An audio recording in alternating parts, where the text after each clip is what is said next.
I'm getting dizzy. Buzz the tower. Oh, hey, everybody. Sorry, I was whooshing. He swooshing. was whooshing. Welcome to Gravy Time. Heroes. Um. Thank you for joining us tonight. Yes. I'm here with my lovely host. Oh, you're sweet.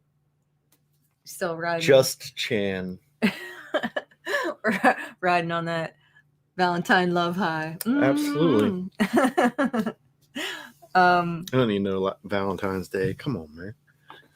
My mustache nose fella here. Mr. JD. Let's see who else is with us tonight. Mr. Mike. What's up, folks? Hi, mister. How you guys doing? Good. How are you? I'm just dandy. Good. Thank you for asking. You're welcome. Thank you for answering. Awesome. No problem. And last but not least, the infamous Brian Brink. The Brink Meister. What's going on? Not a whole lot. What's going on with you? How you doing? I'm just dandy. Dandy. Thanks for asking. Everybody's dandy.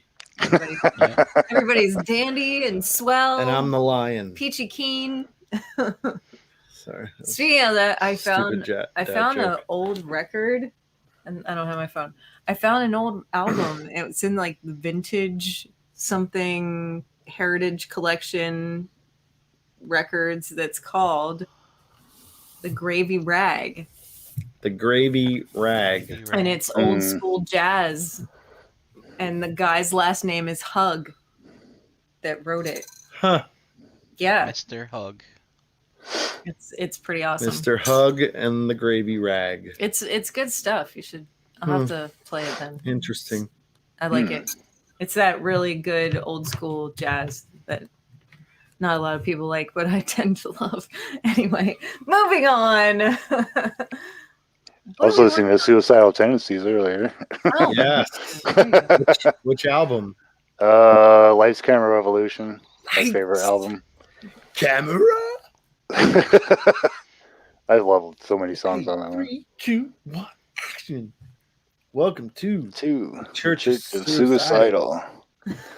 We got a sermon and a wonderful recital. Before we go on, there's something I must mention, important message to bring to your attention. I was in meditation and prayer last night. I was walking by a shining bright light. Overhead, a glorious spirit. He gave me a message and I need to hear it. Send me your money. Send me your money. That's right. Woo! Anyway, we're down a person tonight. Yeah. Mr. Matt had some Womp womp. He's on assignment. Yeah, right? As they say. As they say. Yeah. But hello to everybody in the chat. Toy Mafia. Paul, Vinny, Cody, what's up? Thanks. What's up, guys? Yeah. Let's talk about what we're working on tonight. Mr. Mike, what are you working on tonight? Okay. So this is like the third week in a row I'm still working on this guy. But I turned some more lights on here so I might be able to see him a little better. Nice. Very cool. Nothing too special, but this is the one that's been the time-consuming unit right here. Anybody who's done this? There's a lot of real estate on this thing. Wow. Very cool. I really like that. And just all the limbs and accoutrements that come with them. I know Chan likes that word. Yeah, I love the vocabulary terminologies. Hey Drew, welcome, hey buddy. Drew, what's up, buddy? What's up, Drew?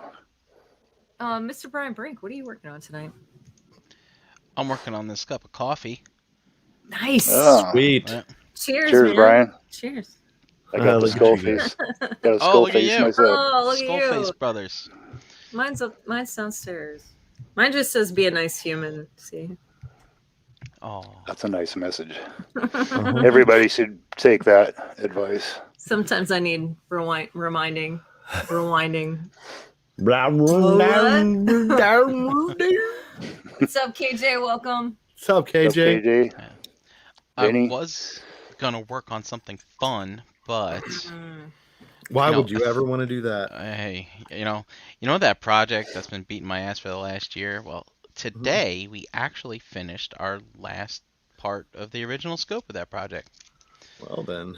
Yeah, and as a congratulations, they've asked me to help out on some other projects. Oh. So I thought I was gonna be starting some stuff that I had to put on the back burner. But basically at work we're migrating from one system to another, and there's a series of projects. And as a reward for me completing mine, I have to help others with theirs because they brought in the deadline, and so it's all hands on board. The whole team's helping out. Got to get this stuff done, and so I'm gonna be doing a little bit of that, even though I really don't want to. If I focus, I may be able to get that stuff done in like 45 minutes, and then maybe I could.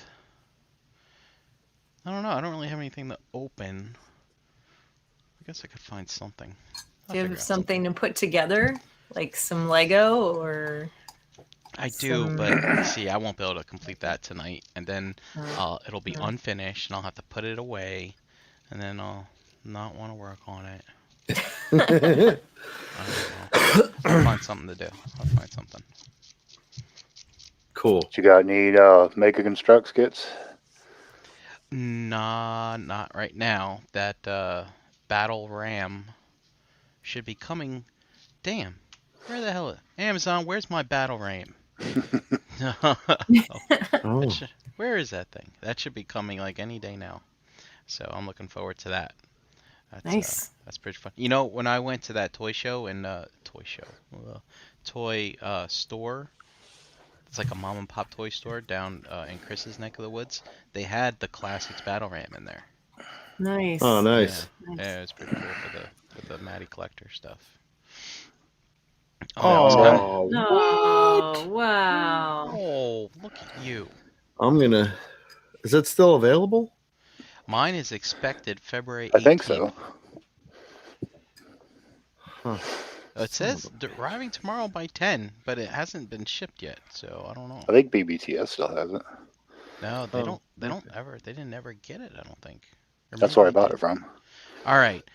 God damn it! See, I can't. Son of a bitch! I canceled my BBTS because they're always late, and Amazon's always early. They are late. He'd have had it by now. Paul says he's taking apart Lego. Wow. Yeah. I'm trying to think. Did I start a Lego set, another one, and never finished it? Maybe. I don't know. That was like 10 shows ago. I need to start busting out Lego. Yeah, you do. We got a ton to build. It's fun. It's like, where do you put it after you build it, right? That's the problem. That's definitely the problem. My problem, anyway. You're packing up your UCS Slave 1? Wow. What? Wow. Vinny's building Lego. Wes is building Lego. Nice. Hi, Wes. Wes, you're coming over when you visit, right? You're gonna come hang out and check out our museum. Yeah, man, come hang out. Mike, so we'll go some toy spots and then hang out. Play with. I got kind of a dumb question for you guys in the chat. Maybe you might know this. So, when I was a kid, we always referred to them as Legos with an S. Yep. Mm-hmm. And then all of a sudden, everyone just started calling them Lego without the S. And I'm like, when did that start happening? When we got educated by one bricks on the dollar. That's right. Oh, that makes sense. Yeah. He's a strong Lego influence in the room. Correct. Yeah, I was really, really embarrassed when I said Legos. I still say Legos. I still say it.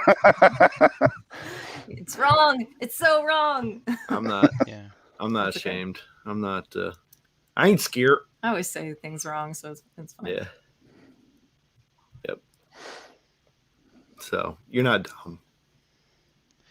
Lego Mike, bricks. Mike. Were you fibbing about getting that battle ram at BBTS? Because I don't see it listed here. Are you sure you didn't get it from like Entertainment Earth or? No, because I got that. I don't find it. Something's amiss. I got this. Mm-hmm. Yes, I still have to build that thing. And this.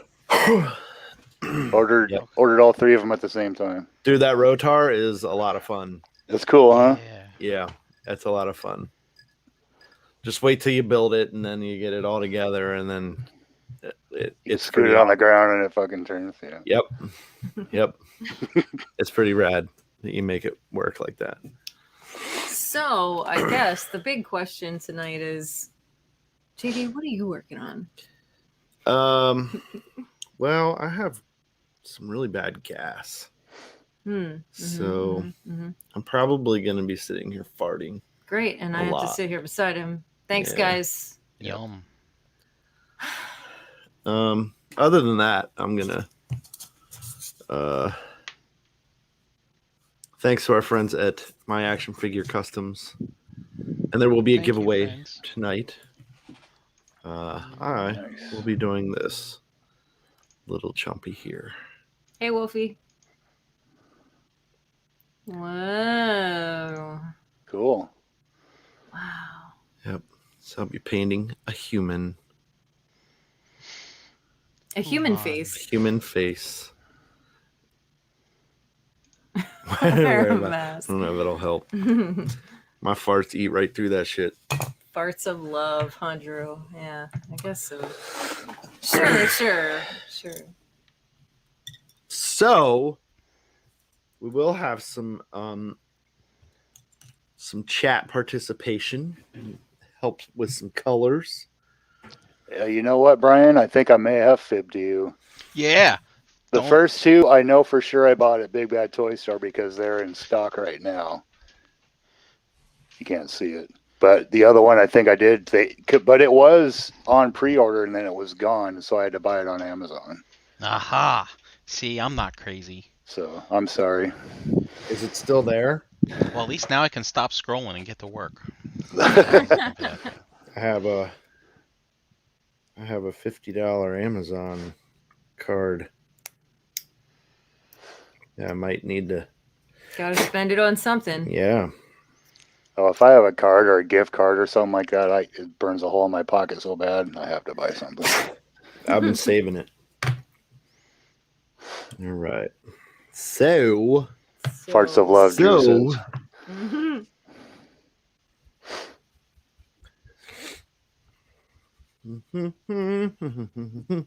Shaking the paint. We should get a paint shaker. Really? Yeah, they make them where you put your bottles in and it.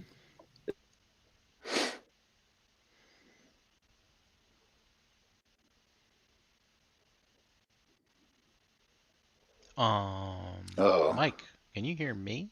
I can hear you. I don't hear them. I think they froze. That's what happens when you shake the paint. Shook it too hard. Oh, there they go. They're coming back. And then now they're back. Wow. Okay. There we go. All right. Shook the paint too hard. Our internet's being a fucking dickhead. Yeah, I don't know why. Even last night, if you saw me just kind of sitting there, that was the internet being a fucking dick. Something. Doesn't get the cold. I don't remember what I was saying. Shaking the paint. Oh, shaker. Yeah. The paint shaker thing. Yeah. So like they make them for tattoo inks and all that. Well, I mean, they make them for all kinds of ink, but tattoo ink is known for getting all mucky after it sits for a while. So what are you starting with here? I am starting with Bugman's Glow. Bugman's Glow. Whoa! How did you know that? I've been around the block on this show a few times. That's a pretty staple paint there. Yes, it's a good base for flesh. So that's hair. if we're gonna have a trivia question, should we choose a topic? Yeah. Conan. Sure. Chat.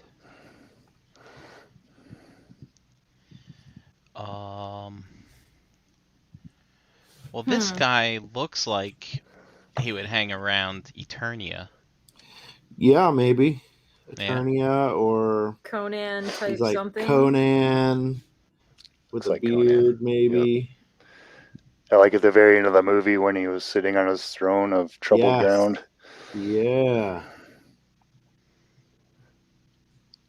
Paul, I think Paul wants us to do Star Wars Lego trivia. So Paul won a couple weeks ago. He won. Yeah, he did. He won the last show. Who won that pharaoh that you painted? That dog thing. Mm-hmm. Who's in there? I think Drew won it. Wait, no, awesome. Paul won it. What? That one right there. Paul won the Trooper a couple weeks ago. Oh, the Trooper. Paul won the Trooper. Who was that one? JL. Okay. Yeah, that's right. JL won the Lowry. Yeah. Lowry won, yeah. I have a pile of shit here that needs to be sent out, and Conan the Barbarian. Lowry will be coming to visit soon anyway, so. I'm jealous that you guys live so close to each other. You know, Mike, you could have moved, but instead you decided to make a new kitchen. Yeah. Well, it increased the value of the house a little bit. Are you guys still eating out of the microwave? Oh no, we're functional kitchen now. Oh, nice. Yep. I just have crown molding and the floor to do, and a few little odds and ends. But yeah, we got the double ovens going, the microwave for our new microwave, which works a million times better than our old one. The gas range, sink, running water. I mean, you take those things for granted when you don't have them. Mm-hmm. You guys know that, Shannon. Oh yeah, definitely. We had a little kitchen fun over the weekend. Mm-hmm. Put in the butcher block top for the island this weekend. Got to bust up some tile. That was a good time. Threw a towel over the island and just started blasting it with a hammer. Smashing. Because the fucking idiot that put it in like built the top out of plywood and then screwed it down into the cabinet rather than then put the tile and then put the tile on. Instead of doing everything and then screwing it up through the bottom of the cabinet. Yeah. But he only did it to the upper platform of the island. So like it's like the island was like in two stages. It had a low piece that was on two small like bookshelf cabinets, and then it had a raised piece that had like the little bar sink in it. And both pieces were like practically square. One was just smaller than the other. And all the other countertops, it's done the right way where it's screwed in from the bottom. But that one, just that one, one piece that had the bar sink in it, everything was screwed down first. So it was a little more destruction than we thought it was going to be. Yeah. I admit I'm guilty of building stuff like that sometimes with the intention of never taking it apart. I feel like sometimes it's like, do you really have a different option? Because I feel like with that situation, there may not have been because of how thin the wood was around the sink itself. Like I feel like it had to be constructed a certain way. They just did it that way because of the sink being there. Mm-hmm. You know, just flat. It's just because of the sink. But now the sink, it's really weird too, because like when you did stand in the kitchen, there's like 4 sinks within 20 feet of you. Mm-hmm. Not even 15 feet. It's not even necessary because like there's a sink in the powder room, in the laundry room, and then there's a little industrial sink beside the washer and dryer, which is on the wall of the like the back side of the wall of the kitchen. The opposite side of the kitchen. And then the little bar sink was in the island, and then the big sink in the kitchen. And why do you have that many sinks? Why is there that much plumbing running to like 2 spaces? It's just kind of ridiculous. And then we didn't know it, but like so in the cupboard underneath the island, there was like whole house filters, like, but it only went to that sink, or we thought. But JD went downstairs and saw that it's like practically a nest of pipes that go down underneath everything and come back through, and that whole house filter thing goes to other sinks in the house that we didn't even know, because it like the plumbing runs down through the bottom of the cabinet and into the basement and then spreads out other places. We thought that was the only sink that had filtered water. Oh wow. It's just ridiculous how people try to do stuff they're on their own without even asking other people. Like, do you know somebody who professionally does this? Oh, I don't need a plumber. Yeah, I watch YouTube. Yeah. I got Bob Vila's home improvement collection. I used to like watching that show. I did too. The Yankee Workshop was on after that. Mm-hmm. With Norm Abram. He made some cool shit. And then there was that guy so Norm Abram, he had like all the high-tech, state-of-the-art laser guided chop saws and shit. And then there was another guy called the Woodwright's Apprentice, who he built all of everything with hand tools, and he was a total goofball, but it was really interesting how he made some of his stuff, like making wooden wheels and barrels and that kind of stuff. It was pretty cool. Home time. Charlotte says home time. Yeah. But the kitchen looks completely different now. Like, it sounds weird to say that when you just change a countertop situation, but it just does. It looks weird in there. It looks odd. Like, just not in a bad way. Not in a bad way. It's just different. Looks good. It opens. We're looking for a big chunk of butcher block for just like cutting and stuff on. Mm-hmm. Too bad. I like the butcher block. Oh, do you have a scrap? This kid that built the one that we have, I couldn't even drill into this thing. It was that fucking well made. Nice. So I found him on, sounds funny, Facebook Marketplace. He was basically advertising to do stuff during quarantine. He was like, look, this is something I do, blah blah, give me specific measurements and I'll build to suit, or I have ones that are pre-made. If I were you, man, I'd look on Facebook Marketplace and see if anybody around you is doing that. Support local business, local people. Oh yeah.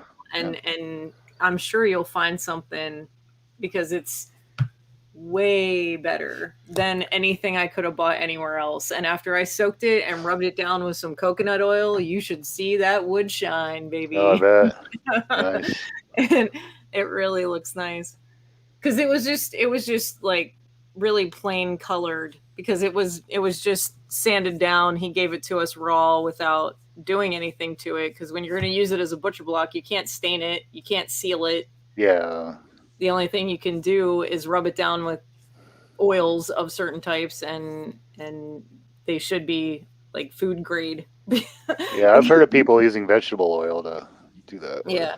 Yep. Or canola oil or something. I used coconut, and it really worked out well. Like, I just kept rubbing it down with coconut oil in a rag, and it looks really, really nice. Nice. Oh yeah? Yep. Rubbing it down with coconut oil in a rag, huh? That's right. Use your bare hands. It's cool. So what are you doing now? He looks really pale. Mm-hmm. He looks sick. Does he? Yeah, it looks like, what's his name from Lord of the Rings before Gandalf came in and. Oh yeah. Like. Theoden. Yeah. Maybe we should do Lord of the Rings trivia. Yeah, go ahead and show. Oh, that's a good idea. Look, Because I Brian, can't what find you think? nothing on this Conan thing. Look how white he is. Getting that Theoden look. I mean, there's a little bit of Bugsman's glow in the corners. It's okay. In the cracks. Oh, and I'm just teasing you. You're gonna dirty him up and do all kinds of Probably. stuff. I'm really messing with you. She hates stuff. I don't. Stop it. All right. So Paul says he's got a 6-foot butcher block sitting out in his pole barn that he has to resurface. Nice. Wow. What's a pole barn? That's where you barn keep your made out of poles. Pretty much. It's where all the strippers hang out. All right, chat. I need your help. What color hair is this guy getting? By the way, hi Greg, hi Mike, welcome. Come on, guys, Hi, give us your opinion. What's up? Chime in. What color hair? Yep. What color hair? He doesn't look young. No. So I would say whatever color you go with, I would definitely put some gray in it too. Could you give him like a he's young going on old type of look? Like me. Wes says brown. Cody says SJW blue. Greg T says old man colors. Paul says if Brian ever comes out to Rhode Island, he can see it. Drew says dark brown and gray. I think he's talking about the pole barn. I think he's talking about the pole barn. Yeah. All right, well, dude, I'll go to the bank, get some singles, and I'll come up to the pole barn. Have a good time. Pole barn it is. All right, so. All right, we're gonna do Lord of the Rings trivia because I can't find. I'm not up to date on my Conan stuff. The only trivia I could come up with was what actor from Conan the Barbarian was also in Star Wars? Voice only. Yeah. Or I feel like that's kind of easy though. Yeah. I mean, these don't have to be super hard. No. I mean, this isn't like a college. I mean, we got to get them thinking. This is supposed to be gravy, you know. Yeah. What is the riddle of steel? You can start what animal does again, Conan punch in the face? What did you say, Brian? Is he gonna start dropping bars on us again? The riddle of steel. Sorry about that. I couldn't help myself. Don't be sorry. Hey. Do not be sorry. Don't be sorry. That song went through my head in like half a second, and I was like, "Oh, cool." I think you should do Lord of the Rings trivia. Yeah, I agree with you. Kid, I have just the question. Not too hard, not too soft. That's what I'm talking about. Well then. Yo, right. Get off my Kool-Aid, motherfucker.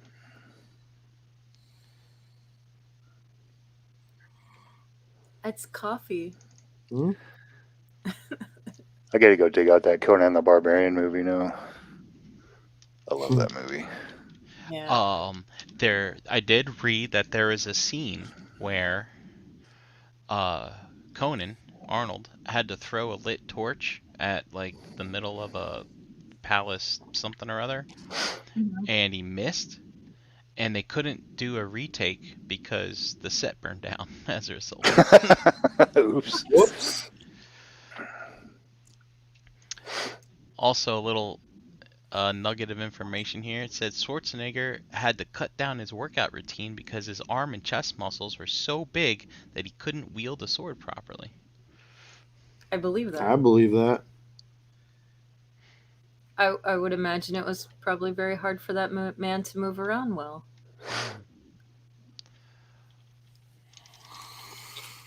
No different than a girl with big boobies. Yep. She is not swinging a sword. I'm sorry. Not having it. We'll watch stuff sometimes, and I'm like, that's impossible. That person could not move like that. He looks at me like, what are you talking about? Get realistic, at least. Greg T says, make him look as if he's sick. Okay. We'll give him Give him a runny nose and stuff. What say you? Wow. That's probably one of my favorite parts, is the Theoden part. Mm-hmm. Yep. When, Gandalf comes in and he whoosh, and he has that chain. And just freaking beats the evil out of him. Yep. Mike says, make him look like he has no power here. You have no power here. And Greg said, like mad king sick, not upset tummy sick. Oh.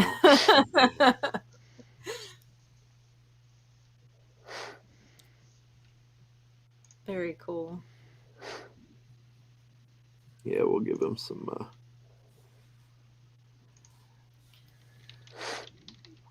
effects to. So you started out nice and evil. Wait, I didn't know what you did.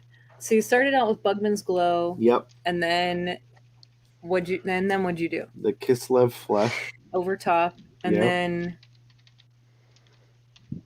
the laid one flesh over top. Yep, flayed one. Flayed one. I can't see it from here. Yep. Flayed. Was any of that a dry brush or anything, or did you? Yeah, I like I got it on the brush and then kind of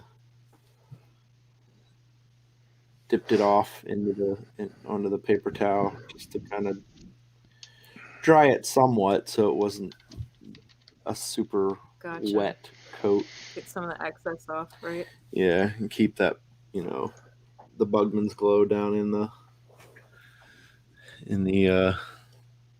details. I like how you're getting the whole way up inside the head, to get the brown hair color up in there. Yep. Do it in the chin here. What brown are you using? This is Dryak bark. Awesome. Nice, deep, or like a nice natural brown. Hi, Chuck. Welcome to the Gravy Show. Yes, Brink is on this show too. Not necessarily on this show. I push buttons. He hangs out with us. Hi, Chuck. Thanks for tuning in, buddy.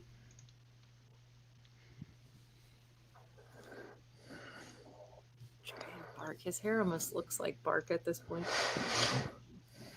It's pretty cool. I need to switch my brush here so I can get in nice and tight. That's awesome.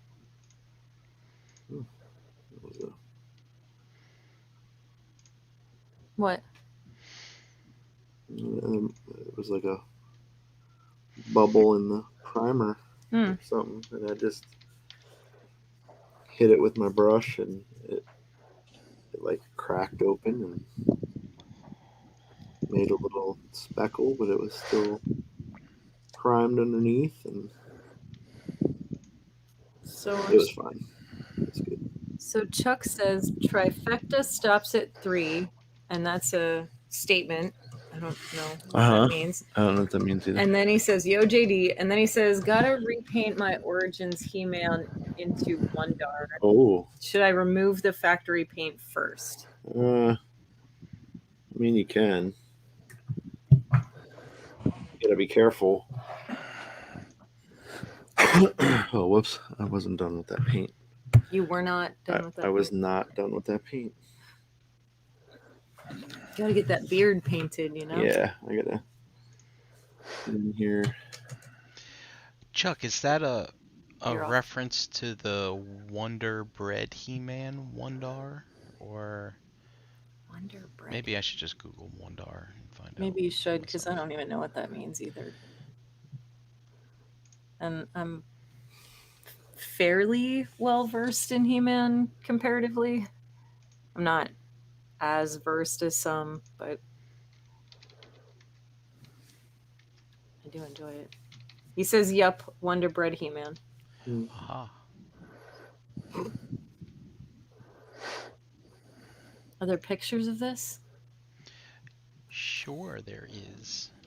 Would you like to see? Sure. I mean, if you're looking. If not, it's not a big deal. I can look I am later. looking. I'm looking. So, that's the classics version. This is I guess, the vintage version. Wow. And basically, it was a mail away figure. It's funny.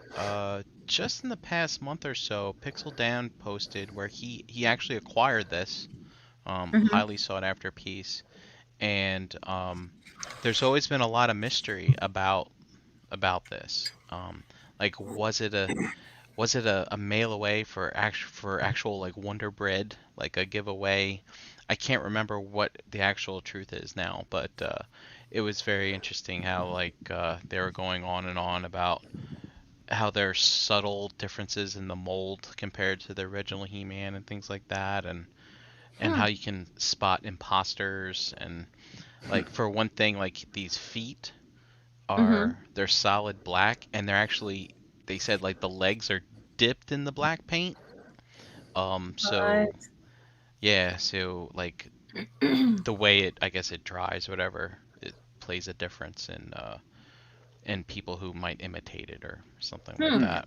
It's a pretty interesting video. It was pretty wild, if I remember correctly. The story was that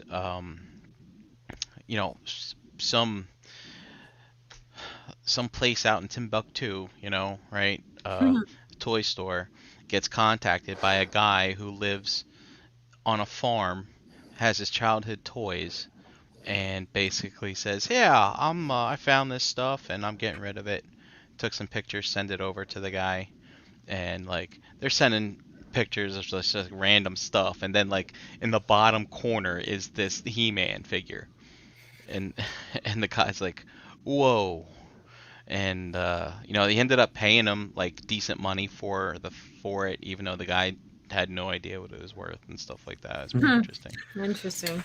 And the funny thing is like the guy had all these like 80s toys that were in super great shape because he never played with them, because he liked to play with like his old tractors and trains and stuff like that. He never liked playing with the action figures, which I thought was interesting. Yeah. Oh, weird. Yeah. I still don't understand why it's called Wonder He-Man. Oh, because of the myth of the Wonder Bread giveaway. So okay. Yeah. Okay. Or mail away or something like that. Weird. I would like to know more about that. Yeah. I'll send you a link. Okay. To the video. And then that guy, Spectre Creative, his channel, did a follow-up video to it, which was kind of interesting. I like that guy's channel a lot, actually. It's very down to earth and informative. Us as collectors over the past few years that we've all banded together and shared our knowledge.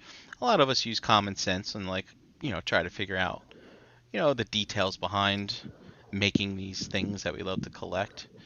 And again, like, there's some common sense about it, but then there's also some very interesting nuances to how companies decide what to make and all that other stuff. And you always hear people like, "Oh, they should have did this, and I can't believe they didn't do this, and they suck," and blah blah blah. And then he kind of tells you about, well, here is the reason why things are the way they are, kind of stuff. You Matt and his Super 7 hate. That's right. That's right. That's right. Interesting. I can hear him mumbling in his sleep now. Oh yeah. Super 7, fuck Super 7. The fucking Super 7, fucking hot stupid dude. Tank. I don't necessarily 100% disagree with him. Really? Yeah. I mean, I guess I kind of get tired of repeated things in my brain. I think Chan's mad at me right now. Why? Oh yeah? Because you ate her last donut? No. She handed that to me and said, "This is for you." No, there's more donuts downstairs. Oh, there is? Yeah. Sis asked me to get maple donuts today while we were out shopping at Carnes for more bologna. The sweet bolognas. Sweet bologna. And I was able to get the smoked sweet. Shout out to Dust Mites on that, because you're off camera. Because that's the good stuff. Why would I be mad at you? Because I brought home Super 7 Ninja Turtles. I'm not mad about that. Okay. Chuck says, tell Matt to cram it. Super 7 is sweet. Mm-hmm. Oh, buddy. Say his name one more time. He might show up on stream. No. Matt heard.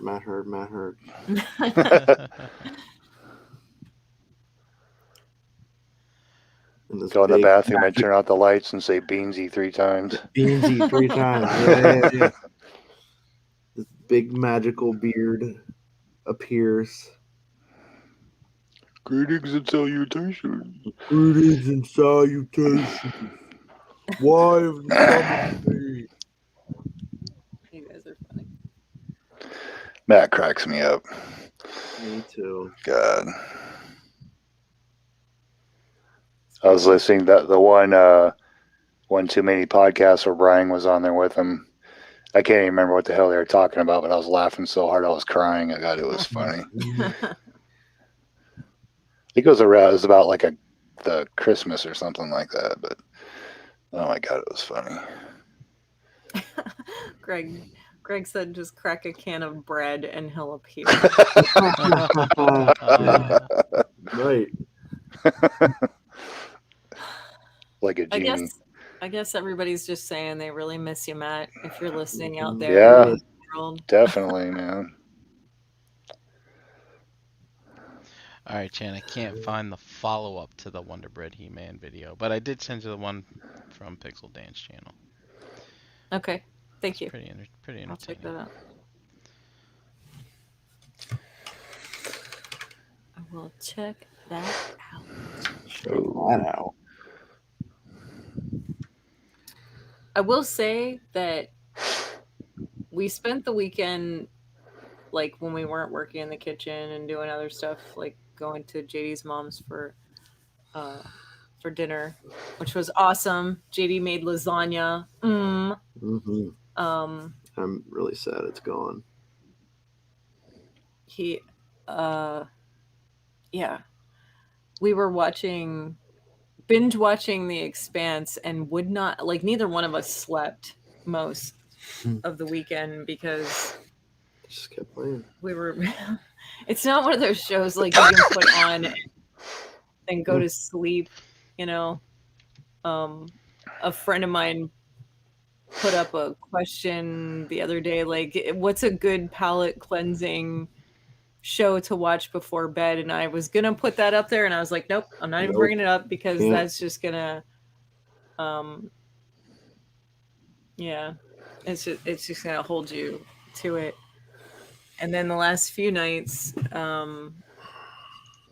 JD's been playing a game and we haven't watched The Expanse, so I've actually caught up on a little bit of sleep.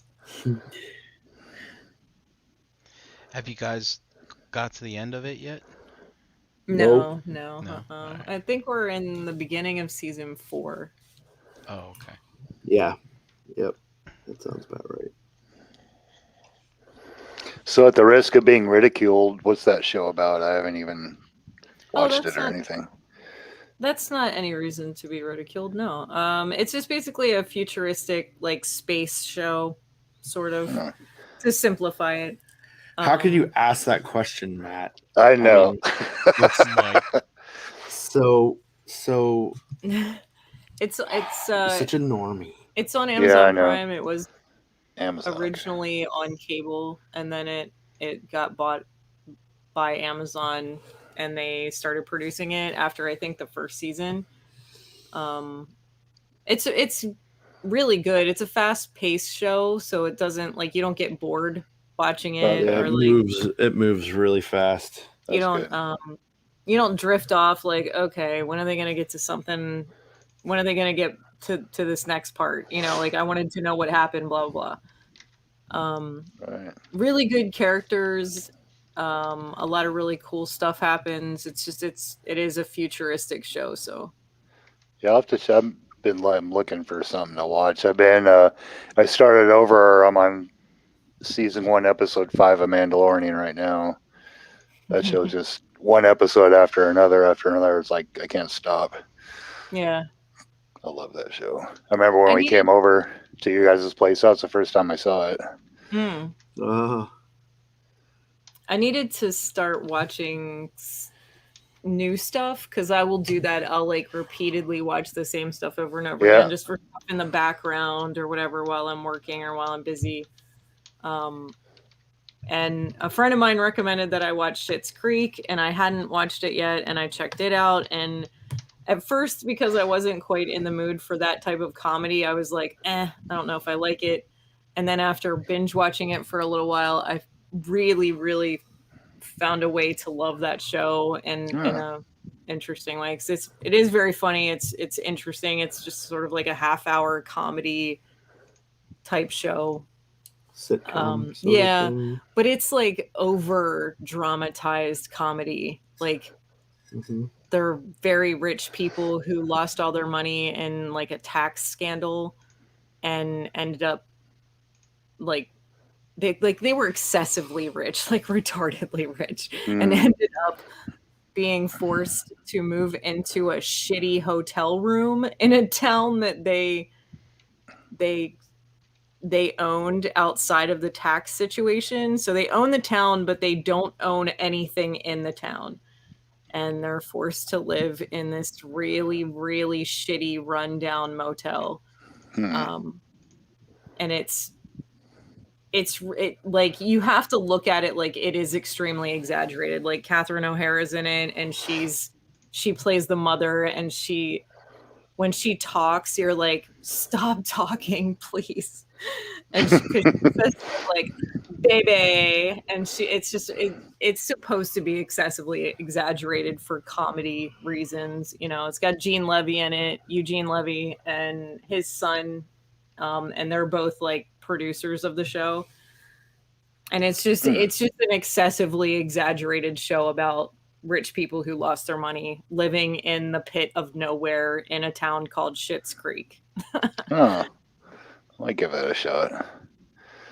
It reminds me, I know it's not the same, but it reminds me of what's that other show about the money launderer who ended up having to move out to the down south somewhere, and he ended up working for the Mexican mafia or something. Ozark. Yeah, gee, talk about a goddamn train wreck of a show that you just can't stop watching.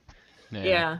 Well, consider Schitt's Creek like an exaggeration of something similar to that. Like it's It's just like comedy exaggeration, like old school comedy used to be, like some Saturday Night Live show version of that kind of a thing. Gotcha. Yeah, when you were describing it, it kind of reminded me of that a little bit. Yeah. I didn't take it as being that funny when I first started. And then I had to find a character that I found a connection with, and then I realized how funny it really was. Because the mom and the daughter, the way that they talk just really started to annoy me. And I was like, oh my God, make them shut up. But it's like they're overacting, like they're doing it on purpose. So, and in a comedic way. So it's just, I don't know. I had to wrap my head around it a different way. But if you like stuff like that, if you like good comedy stuff like that, it's definitely good. And Catherine O'Hara is one of the funniest women. She's such a goofball of a human. And Eugene Levy's he is so famous for comedy. It's ridiculous. Yeah, I'll give it a shot. I think Kim was actually talking about that. She watches The Office. I come home from work and that's on. She's watching taped episodes. It's kind of funny. Got into that. I haven't really sat down and watched the whole. I watched it, but I didn't really understand it. So she goes, "Oh, you got to get the whole. You got to get the whole backstory." And I'm like, "Oh, that's okay. I don't need to." You know, it's funny when I was hanging out with the Pinkertons this weekend, they were watching The Office, background noise, and they had gotten around. I mean, they're near like the last season or whatever, and by that point, I'm kind of checked out on the show because some of the main characters are gone, and they're trying to figure out what to do with some of the other main characters by giving them like, I'm gonna go work somewhere else, type of stuff, and so by that time the shtick kind of gets old, right? So, but like those first few seasons, like that's where the real comedy gold is. The Office, I think. Yeah, but that like kind of dry humor type scenario, like situation that The Office has, is a lot like Schitt's Creek. Oh, like just that. I don't know. It's just awkward humor. I think it's funny. It's funny how they like explain their thoughts like somebody's interviewing them. Like after something funny happens and they're like in a room being interviewed and they say something and then it just continues on with the story. I'm like, oh, that's kind of weird. So I guess that show is like the idea, the premise behind it is like a documentary about people who work in an office. Oh.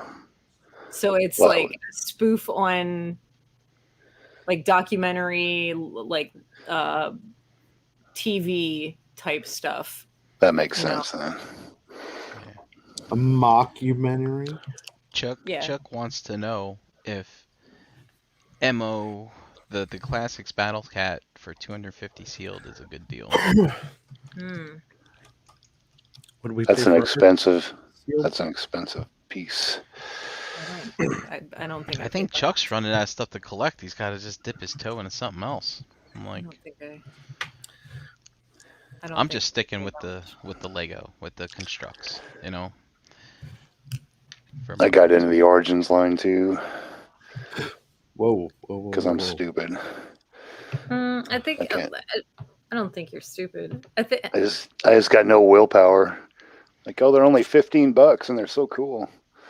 So the reason why JD thinks I'm mad at him is because we've had a conversation about how we collect so much stuff, but it's like every iteration that is released by any company, if it's a specific like fan fiction type deal, we end up with it. So my whole thing is like, we've got to figure out what lines we're going to stick with. You know what I mean? Because it's just, it's a lot. I mean, we live in 4,300 square feet and it is full up in here. Like there's shelves and the collection is spread through the entire house. That includes kitchen, laundry room. Yeah, it's impressive. Bathrooms, everything, dining room, everything. There's collections of things in every room and in every closet. So it's just whittling it down a little bit because I don't know. I need that for my sanity. not just so that I know where we're at. I don't know.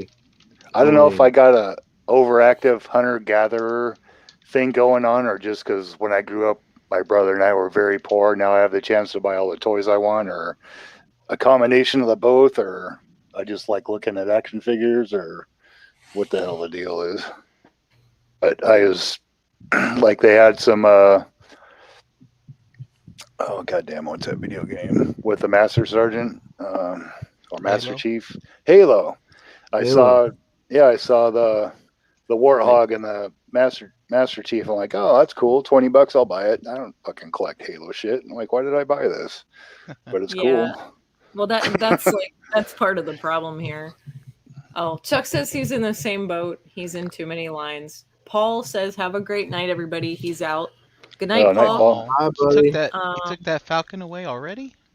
I mean, he took he took apart that Slave 1 already? Jeez, what the hell am I thinking? I don't know. Probably not. He probably has it in pieces, but And then Deluxe. Yeah, Mr. Matt's in the chat. Oh, hey, Mr. Deluxe. Deluxe. Hello, look buddy. at this stranger. We miss you. Yes. So much. So much. I hope everything's okay, man. Yeah, no doubt. Yeah, he had a scare, didn't he? Yeah. One of them close encounters with the COVID kind. That's right. It's okay. It's bound to happen to all of us at some point. Yeah. I'm not convinced that I haven't already had it and moved on. And so JD feels the same way. So what are you doing right now? I'm just messing with his flesh. Pigment? Yep.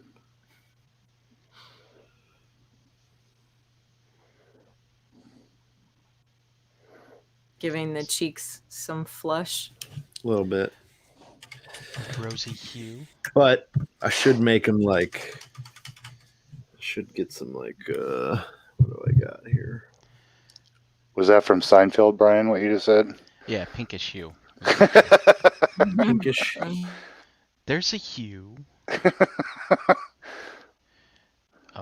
Deluxe wants to know, what are you painting? Is it mythic? Sick. Could use like some of that. 1 second. Oneness. JD stepped away for just a second to get some other colors. So it's just me right here, right now, drinking my coffee, reading the chat. Well, Matt, I will tell you that this is mythic adjacent.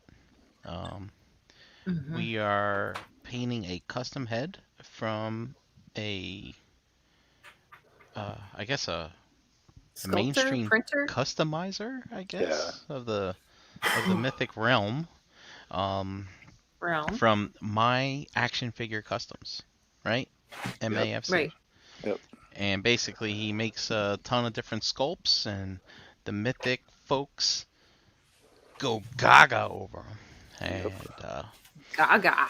Yeah, they do. And JD's painting one right now. Okay, and Deluxe, we're giving it away at the end of the show. Yeah. We're gonna have a trivia question, one question. And it's going to be Lord of the Rings related. So, if you want to go read an entire wiki on Lord of the Rings before we finish, you might have a good shot at winning the head. Mike says it's a Jesus figure. Kind of looks like him. Chuck says this is Motu Jesus. Motu Jesus. For whatever reason. Very well could be. You know, I would say Motu, it works with the whole Jesus thing. I mean, it was very Ten Commandments based. You know, honor your mother and father, don't lie, don't steal. What was the king's name? Randor. Yeah, there you go. What else don't you do? You don't covet things. You don't sleep with your neighbor's wife. Shit like that. Yeah, He-Man's very shit Jesus. Like that, yeah. I agree with Deluxe that it looks like Adam's father, King Randor. It is like a very King Randor I do agree with sculpt. That. He has the power to forgive you. Oh my. Mike. Mm-hmm. I don't know if I like it, but Drew wants to know. He says, "Have you guys seen Planetary Dog Toys Ogre Werewolf?" Oh yeah, yep. Yeah. That thing's fucking wonderful. It's a little on the spendy side, but I think I'm still gonna get it. It is really cool. Talk to me about the kit. God, it's got so they have it in ogre size too, and that's the one I was looking at. Oh. It's got the head. It's got I'm pretty sure it's a full torso. It's hairy. It's got like dog legs on it. It's got like claws with forearms that go all the way. I mean, it's it's fucking cool. So it sounds like it's an entire figure all by itself. Damn near. They are making an action figure too. I don't think it's out yet, but yeah, it almost could be a figure all by itself. And then you can buy all the parts individually too. Greg and they said also it's awesome. He grabbed one. Drew says he might have to buy it piece by piece over months. Greg T says it takes 3D stuff to the next level for sure. And Chuck wants to know if he says he loves the headband. Will you go with silver or gold? Chuck, we're gonna take a vote when we get there. Yeah, we'll get there, buddy. And Greg says it's cheaper to buy it all at once. The JD, what are you doing here? You're giving him a base coat for his makeup. Looks like kind of thing. Yeah, I'm kind of just. He's playing around with color tones, trying to I make think it was pale. I think it was like $200 for the kit. Wow. And then there was then you can buy like the economy version, which I think is just the head, and there's a bunch of different options. Wow. But if you can afford it, I think the best deal is buying it all at once. Does he take trades? Like could Greg you trade says. him? Could you trade him like an Atomom for the kit or something like that? I doubt it. $202, Drew says. Cheese and crackers. So that's ogre size too. So that's a lot of material. Yeah. And he says only the upper arms and legs and middle torso is mythic. So the rest is all just replacement parts.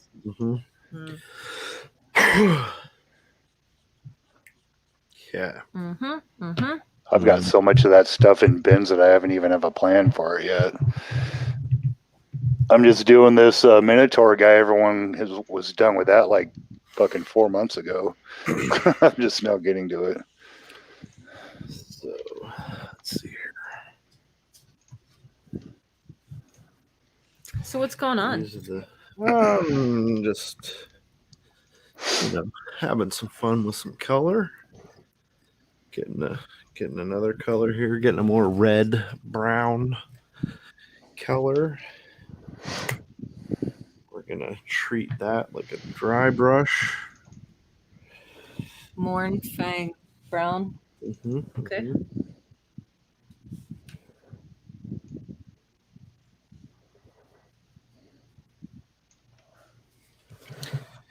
We're just gonna... That paintbrush is wasted. Yeah. I don't know if he's talking about yours. No, my paintbrush. I go through them rather quickly. Deluxe said, "Who would thumb this down?" Why did somebody thumbs down it? Probably. I don't like Lord of the Rings. Yeah. Maybe they wanted that Conan trivia. Maybe. Yeah, that's a good question, Greg. He said, what do we think the headband on the sculpt is made of? Metal, leather, bone? I'm going to vote for metal, but we'll see what everybody else says.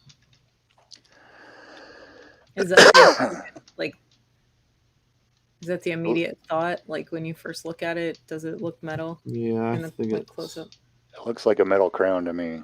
Yeah. Deluxe said, nice use of the dry brush on the hair. Oh, thanks, mister. That is what he's doing, Deluxe. That is absolutely what he's doing. Drew says he thinks it looks metal. Greg T says tarnished copper. Tarnished copper.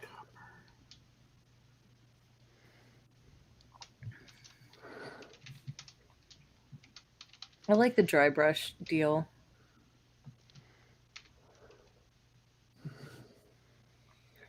I like how it finishes things. It brings out the details. Oh, yeah.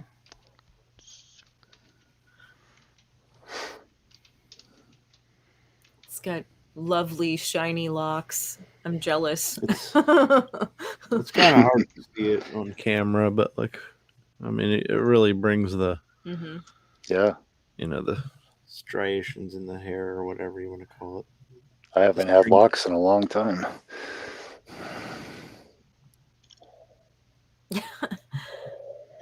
Chuck says it looks like Motu Classics Fisto with long hair. Deluxe said Bubby would be so proud. All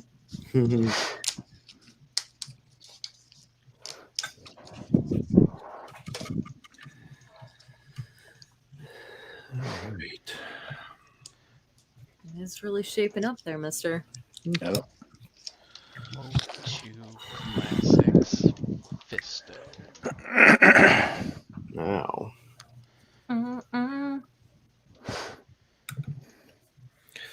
Well, it does kind of look like him a little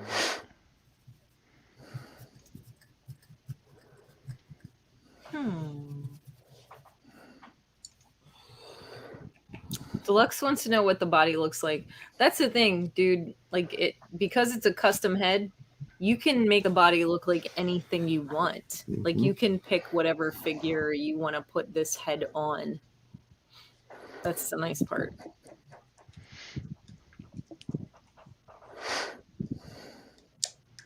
Yep, it just goes on anything you want. Whatever your heart desires, my friend. I'm trying to find is there a body sitting around here somewhere? Yeah, there's some over here. Got any bodies laying around? Yeah.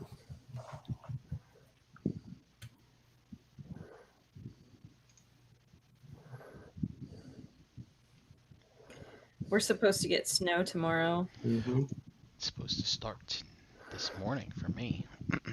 Yeah. Very early.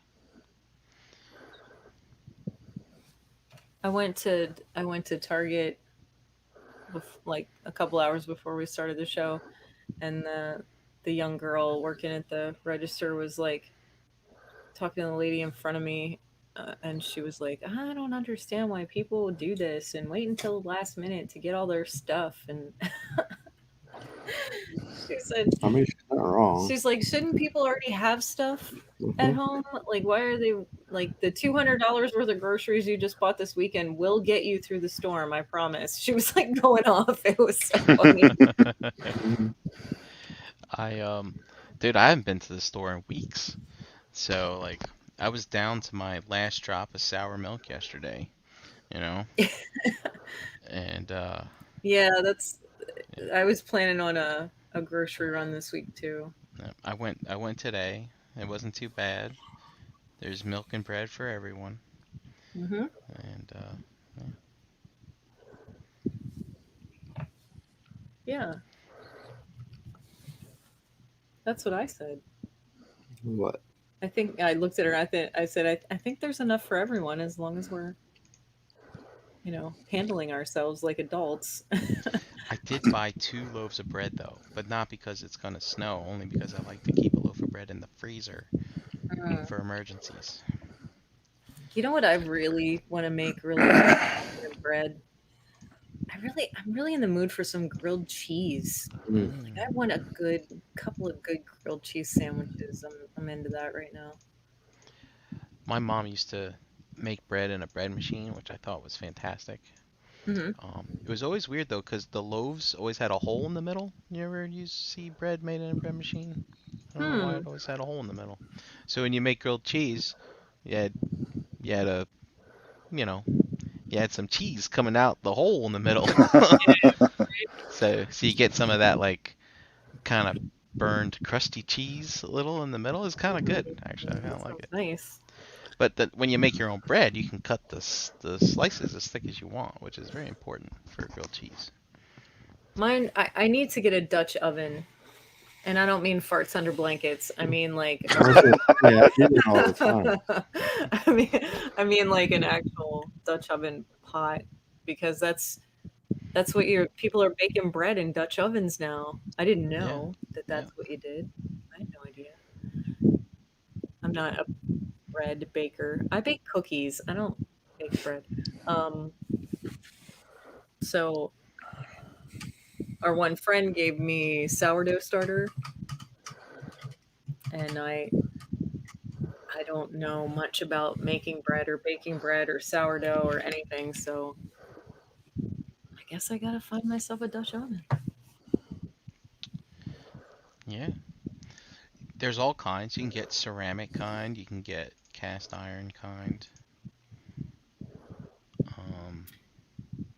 So I think there, like, someone recommend that I get like a cast iron that's ceramic dipped or something, or like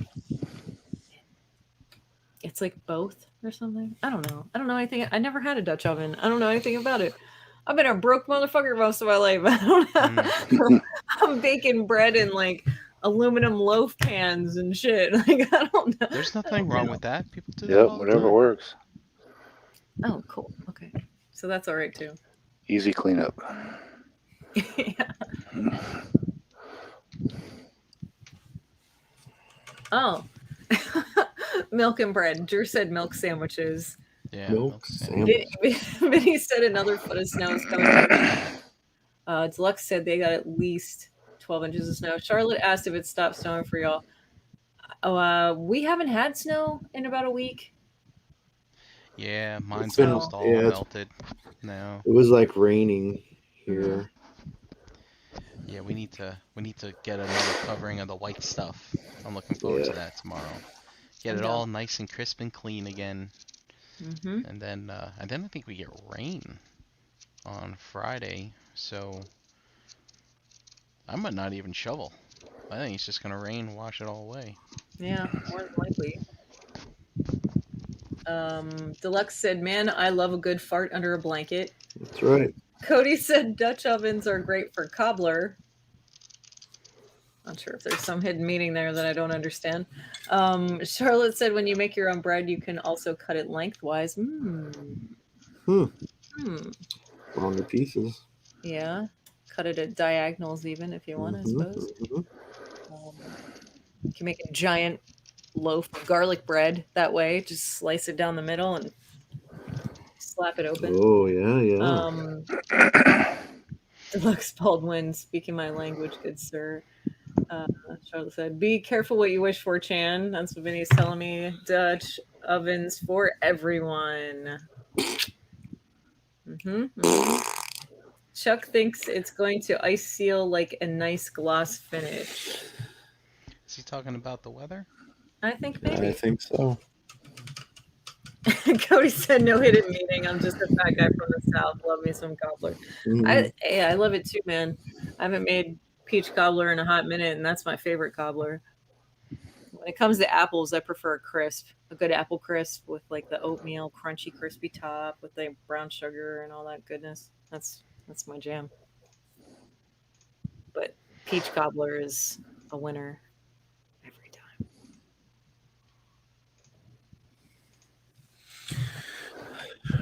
So what are you doing? What's happening? Talking about farts under blankets and that's exactly. What are you doing? I'm doing some dry brushing. Giving this guy some frosties. Yep, he's kind of old looking. So do you guys cut your sandwiches on a diagonal or right down the middle? I don't cut them at all. I'm a diagonal. I like diagonal too, especially for the purposes of dunking in tomato soup for grilled cheese sandwiches. All right. Greg would like to know what Mike is working on. We can take a hot break and check in with everyone. Sure. I'm going to start painting the headband, and I think I'm going to do like a copper color with some silver. Copper and silver. Wow. So I painted these. What's this color here? Balthazar Gold. Oh yeah, I'll be using that there. This is a belt buckle. No, Retribution. They came with a Minotaur. And then I did a black wash with the Nolan oil, and now I'm doing my dry brush with the Balthazar Gold again. It's more of a copperish color than gold, but whatever. So this I like Minotaur's ogre scaled? That thing looked big. Yeah, it is. And then I got his little bracelets, shackles. I'm doing the same thing with. Nice. And I painted his boots. Just got a base color on those. And you won't be able to tell, but I just kind of tune this up a little bit in some small areas. Amazing, man. Wow. That's so crazy. I still have to put some washes and stuff on this, and that will be close to being done. And where did you order that from? Where did you get that from? That's my Action Figure Customs piece. Action Figure Customs. Same with the head. And then I'm not sure. Do you guys think I should gloss the horns on this or just leave them?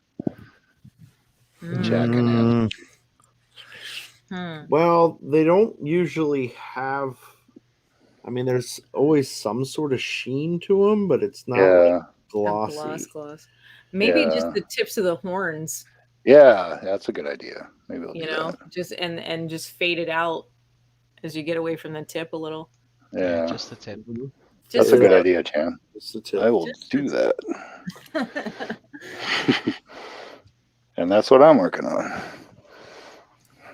Deluxe said, "Okay, folks, gotta go. Great seeing y'all as always. Take care and love you all like step cousins." Sweet. Thanks, dude. Love you too, man. See you, Matt. We'll talk to you soon. See you, Matt. Drew says no gloss. Charlotte says satin wash layering outward. I mean, I guess it's all in in your the good thing about painting is if you screw it up, you can always paint over it. Yeah. I have some figures that have several layers of several coats of paint on them, just because of that. I like to experiment though. That's cool.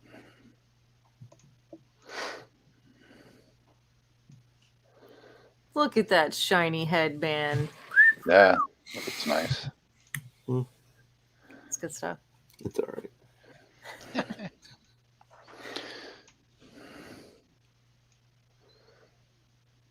You said the same thing about the lasagna. I think your mom was in lasagna heaven. You're like, it's all right. It's all right. It's all right.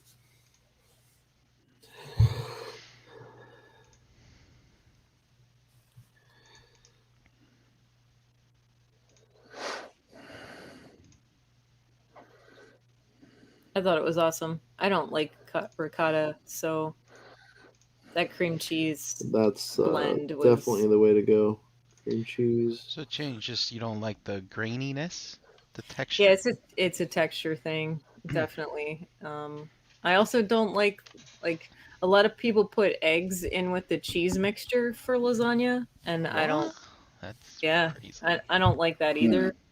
So like the grainy ricotta, the egg texture, I'm just not really into it. And it's unnecessary. You don't have to do it. Cream cheese just has, I don't know, it just adds a nice flavor. Especially if you season it up a little bit. I usually get like a plain whipped cream cheese and then a container of like whipped with chives already in it, and then season it from there.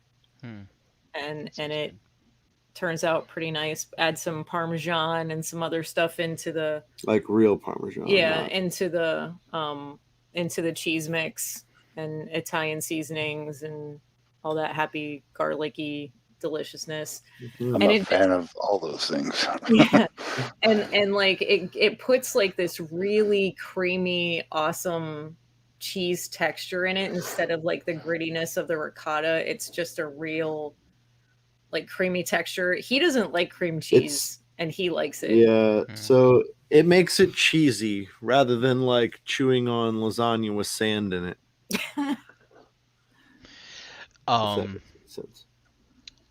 Yeah, for sure. You know, me and tomato sauce, I've always been I'm not much of a picky eater. There's a few things I still just don't like. But as a kid, tomato sauce used to skeeve me out a little bit. I don't know. I didn't really like my mom's. Hers had things in it. You know what I mean? Tomato chunks. So, and peppers and onions and all that happy stuff.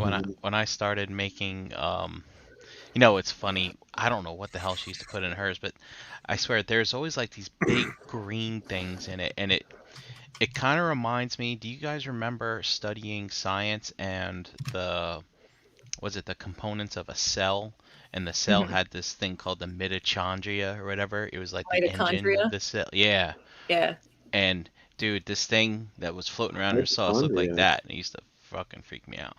But anyways,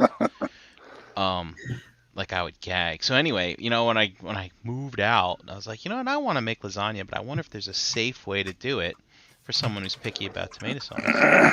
And I found an interesting thing was I ended up what I would use is I would buy a box of Hamburger Helper, like some kind of tomato-based Hamburger Helper, and basically I would break up the meat and brown it and put it in that powdered sauce or whatever, and then I would use that as my tomato base with the meat for the lasagna before, and made the layers and cooked it and all that other stuff. I was so proud of myself. I was like, I can make lasagna that I like. Now I'm not as picky.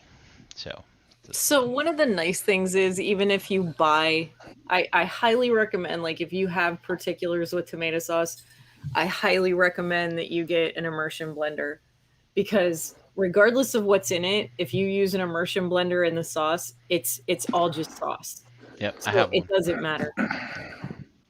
When Elijah makes homemade sauce, he puts like carrots and all kinds of crap in it, but that immersion blender just chops it all down. You don't even know that he put carrots in the sauce, but the flavor's there. You know what I mean? It adds a little sweetness without sugar. So it's definitely a better option, I think, regardless of what sauce you buy, because all the vegetables that they put in it, that flavor is really important. But I understand what you mean about texture, because if there's like chunks of green pepper and stuff like that, sometimes it'll turn me off a little bit, because green peppers just have a bite to them after they're cooked. Like, I like them raw better, but there's like a texture and a flavor to them after they're cooked that I'm kind of like, I could do without that. You know what I mean? Yeah. When I put vegetables in my food, it's like, it's always near the end. Like, unless it's broccoli, man, I like to fucking turn that shit to charcoal sometimes. But really, well, that's an elaboration. Usually it's charcoal because I leave it in the oven too long. But sometimes I take it out and it's just right. But oh man, I don't like chunky tomatoes, like stewed tomatoes. Yuck. Dude, I don't like that shit, man. My tomatoes need to be smooth if they're gonna be in a sauce. There's a pizzeria up the street from here, and like, yeah, man, the sauce is chunky. It's just nasty. I don't know what the hell. People keep going there. I don't know. I'm not down with it. Charcoal grilled pizza, whatever. But I do get their artichoke pizza actually, and I kind of like that one. It doesn't have the tomato sauce in it. Sounds alright. I might try something like that. I haven't had artichokes in a hot minute. It's like artichoke and mushroom or something like that. Definitely use an immersion blender, though. The next time you make lasagna or anything like that, get yourself some good chunky sauce. Buy the cheap shit. Buy whatever you want, but just use that immersion blender. It'll change it completely. Especially if you season it beforehand. Like, season it, cook it down a little bit, and then put that immersion blender in there. It's so fun. It definitely changes taste. Yep. A winner. Chicken dinner. And then I usually do. So we did like hamburger, and I got Italian chicken sausage, and chopped that up and sauteed that in small bite-sized pieces to put in with the hamburger and stuff. Shaking up your paint, huh?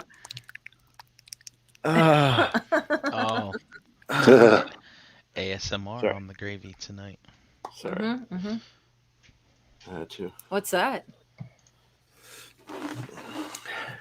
Retributor armor. So walk us through what just happened. What'd you do? Silver. Yeah, just painted the whole headband silver. Pretty much. No, nothing else at this point. Nope. Okay.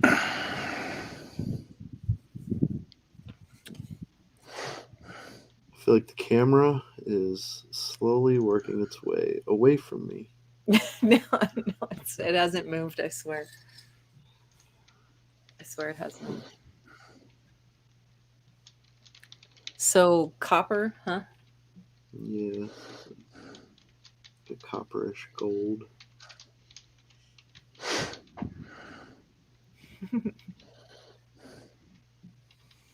That's awesome. And it always helps to, if you're painting colors like this, it always helps to use silver as base to make your gold colors kind of stand out more. Mm-hmm. It's less layers you have to put on, I imagine, and well, kind of gives it that nice shiny base layer. Very cool.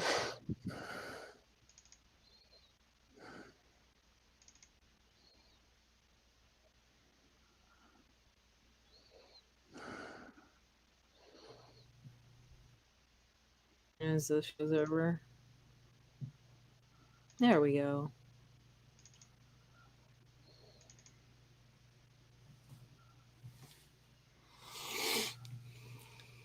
So the Dutch oven thing is on my birthday list. I'll give you one tonight. Oh, yes. Damn. Happy birthday to me. Nothing like a fart to give you lung cancer. Lung cancer. Oh, EE Prime said hi, everybody. Hi. Hi, Eric. And then the Vendetta said, Chandra, may I ask what kind of paint he's using? What kinds are his preference? He's using Citadel paints. I would say that those are his preference. Especially for painting figures. That's usually the brand he uses most commonly. So if you hear him saying what color he's using, it's the Citadel color name that he's shouting out.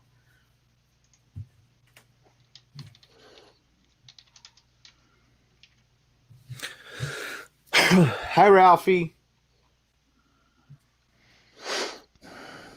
Chuck says, hi, Eric. Oh no, it's EE. Are you guys gonna get in a fight, Chuck?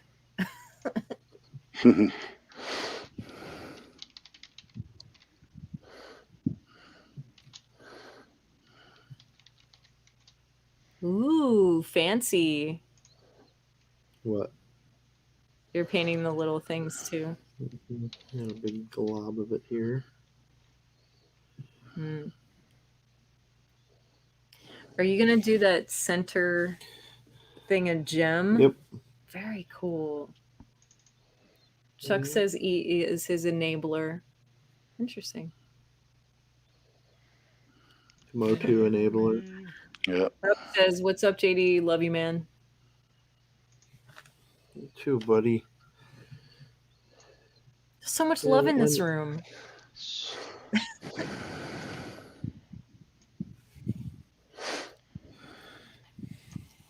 So, Chan, tell me about this playlist that you've accumulated over the weekend. Oh, yeah.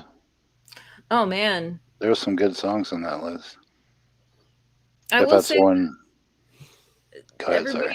Everybody pitched in really nicely. Did you like that, Mike? You like that list, huh? Yeah. Lots of cool songs. I will say that it will be a list of songs that I play when I'm driving or I'm having a day where I need to get myself out of my head. And it seems like over the last 5 years, I've retreated further and further into my head, and that's a dangerous place to be sometimes. So it's in your head. Sometimes you need to leave your headspace and do something else, and I find that music does that a lot. It helps get you out of there.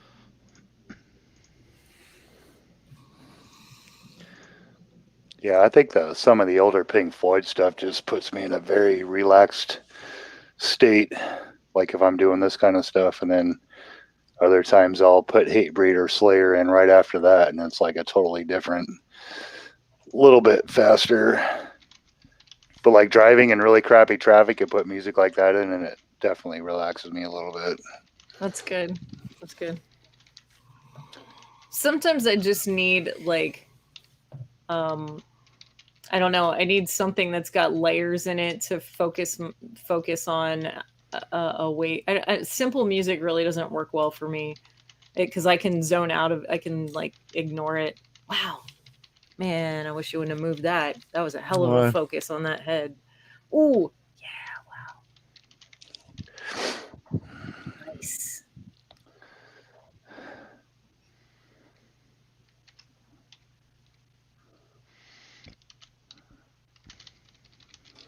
I get a little crazy too, because if it's a song that has a lot of layers in it, like, I know it sounds really dumb, but like Papa Was a Rolling Stone, I go a little dumb in the car when that song plays because it's just so much buildup and so many layers and so much happening that it's a lot to focus on. It's a lot to just really dive into and listen to.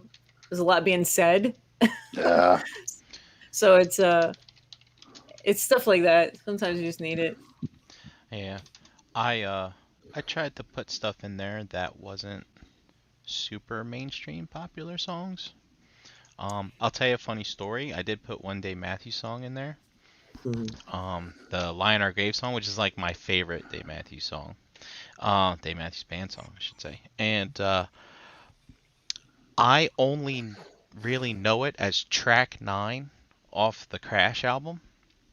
Mm-hmm. And the reason why is because when I used to work at Circuit City, I would have my binder with me and I would have that disc with me, and I worked in what we called advanced consumer electronics, where we sell boom boxes and portable CD players. Mm-hmm. And so we have them all on display and people can try them out, and I would always say, hey, do you have anything I can listen to? And I put that disc in there and I immediately go to track 9. And, as a result, I just would forget the name of the damn song. It was always just track 9. So it's funny whenever I go to a Dave Matthews Band concert every year, except for last year, right? And people are always shouting out songs they want to hear, and I'm just shouting out track 9. No one knows what's going on. It's just kind of funny. And then, so again, as I was driving down to Maryland this past weekend, I dug out my Sansa MP3 player from like 2003, which has music on there that I have not updated since like 2003, I think. And whenever an interesting song would come on, I would just put it in your post. I appreciate it. I really do. The list is really good. And that is also one of my favorite Dave Matthews songs that kind of pulls me out of weird moods and stuff like that. It's definitely a good jam. A lot to be said in that song. He's very poetic, so it's like older songs that most people might not know or might not remember. There's so much meaning in them and just the lyrics. And there's a lot of layers to the music. So I do enjoy Dave Matthews, regardless of how much JD might make fun of me. That's okay. I saw them live. I saw them live like 4 or 5 times.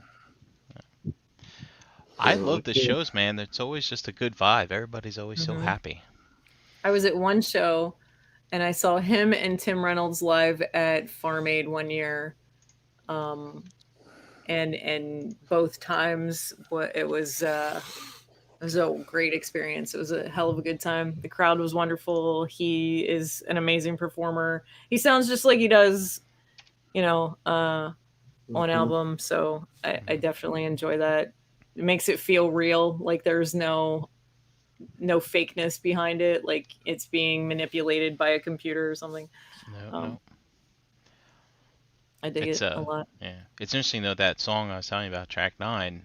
It's got a lot of violin in it. So obviously his band's very diverse with, You got saxophone, trumpet players, violinists, and stuff like that. But unfortunately, a couple of years ago, his violinist went. He got Me Too'd basically. His fault though, it seems. So that's unfortunate. And when we went to see him, I guess it was 2 summers ago now. They played the song, but they didn't replace the violin player. So instead, what did they do? I think they used a keyboard. But it wasn't a keyboard to mimic the violin. It was, it sounded like keyboard, like a piano, I guess. Yeah, right. So that was really interesting. So they replaced all the violin notes with keyboard, with a piano basically instead. And did they use a piano, or I can't remember. If maybe they used like I don't know. Maybe it was a horn instrument of some kind. But it just wasn't the same, It just didn't have that, Kind of took away from that a little bit. That's a pretty layer to add into that music. It's a shame for it not to be there. Yeah. My problem is my taste in music is so eclectic and it's so all over the board that somebody can make fun of me for liking one thing, but then I'll mention something else and they're like, "Oh, okay, you're okay then," because I don't like one specific thing more than another, and I get too excited about multiple different things. JD and I recently got Sis into Fugazi. Do you remember them at all? So that's some fun music too. So it's just, it just depends on the mood I'm in. But my Pandora is a mess. It really is. I need to start setting up separate playlists and stuff like that in different apps so that I don't have all that madness going on all the time. Yeah, I have a couple well-tuned Pandora channels that actually I haven't listened to it in probably over a year or more, maybe 2. But I have a really well-tuned Tom Petty channel that is a lot of Tom Petty-esque and classic rock like his, mixed with some 90s grunge. So I'm afraid to do any more thumbs up or thumbs down whenever a song comes on because I'm afraid I'm going to throw off the algorithm. Right. So I get that. I've done that myself. Yeah. Speaking of music, I will say that I shared Dust's latest album with some friends of mine who have no connection to the realm at all. And everyone loves it. A few of them bought it, are listening to it while they're working in their garages and working in their, in their offices and driving down the road. People are, one of my girlfriends was like, I hear lyrics to this one song. I might just write them down. Is that a problem? I'm like, I don't think it's a problem. Do what makes you feel good, man. Real quick, what color gem? Chat squad. We got blue, green, red, and yeller. Blue, green, red, and yellow. I'm feeling not red. Yeah. Green. I'm definitely feeling green. Yeah. I like green.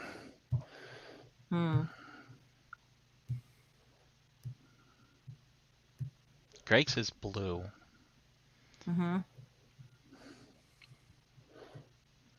Cody says green and gold is good. Sorry, Ralphie. I won't advocate red. Greg says, "Do you have a blue glaze?" Because I was thinking blue. That's what I'll be using to glaze. Yeah, they're all glazes. So. Getting a lot of calls for green. A lot of green. 5 greens. Yeah, green. A lot of green. Green it is. All right. Chuck is asking which album. Chuck. The album that Dust just released on Valentine's Day. Adult music. Do you know about that? Greg is asking about purple. I do not have any purples. Unfortunately. Here it is. Here it is, Chuck. There it is. There it is. Adult music by Dust Mites on Bandcamp. Mm-hmm. Yep. So go check that out. Released Sunday. You're only a few days out. You're still on Beers on a Boat. Come on, buddy. Catch up. Beers on a Boat's another good one, man. I really like that. Yeah. Nothing Lasts Forever was a good one too. I like that one also. And I love what he's doing instrumentally. It's pretty awesome, and a lot of other people are liking it too. Cause yeah. I like music without words. I mean, we could.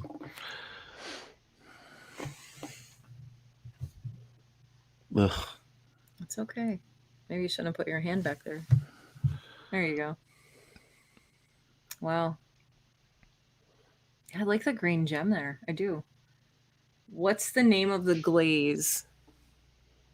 Waywatcher green.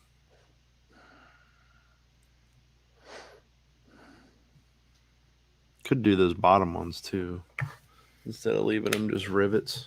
Is he sleeping? He looks like he's sleeping. Temporarily. Until we get to the eyeball.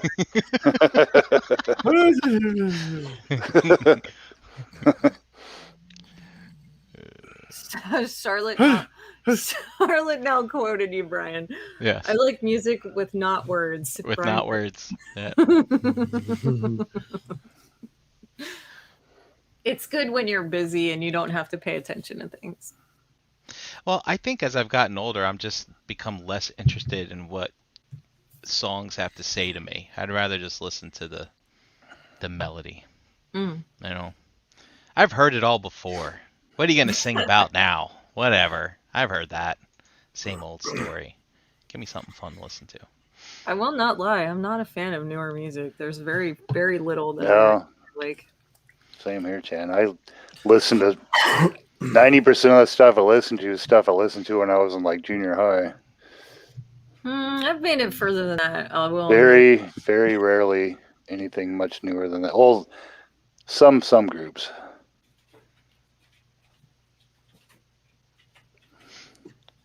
But not many. I like classic stuff. Older, not classic, but older stuff.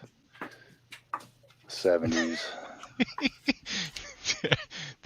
I like instrumental too, with not words is how I say it now. Yes. Not words. Charlotte, I think you and I should be friends. I'm serious. You make me laugh, lady. You make me laugh.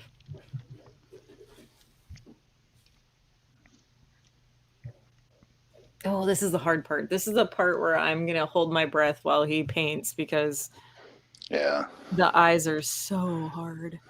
Not bad. Definitely not my favorite part. Greg said jaw harp and spoons 24/7. That's funny.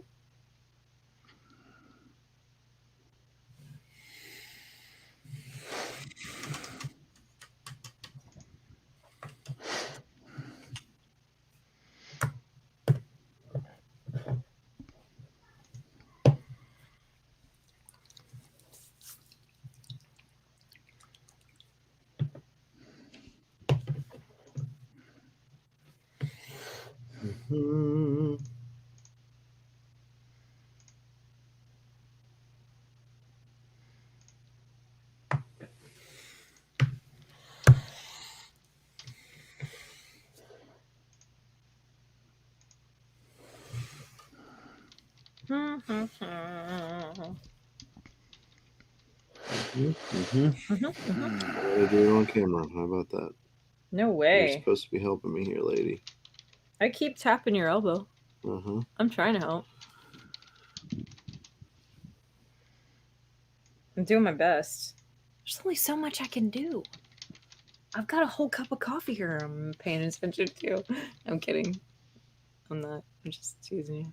You were really happy to say that. I was trying not to laugh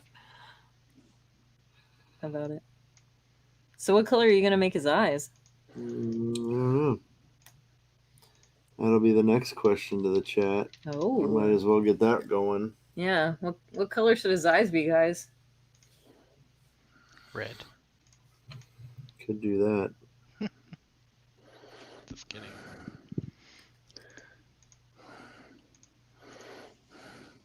What color should his eyes be? Anybody have an opinion? Blue. Greg wants to know if you can explain your method of doing eyes. Drew is voting for green. Green to go with the green gem. The gem. Intense. Yeah. I'm sure everybody saw that. What did you do? My hand was going, and then I just went. Mm-hmm. And so, what's your method for doing eyes? Stay on target. Yep, stay on target. Basically, I kind of just, what do you call it? I do the white,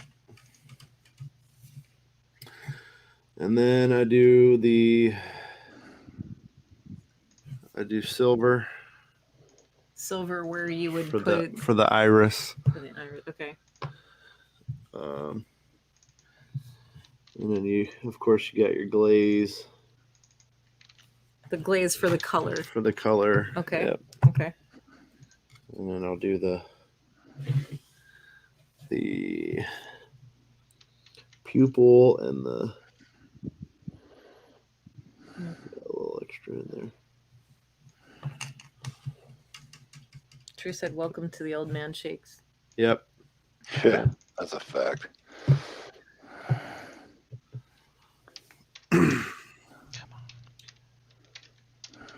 So, I'm gonna let that dry.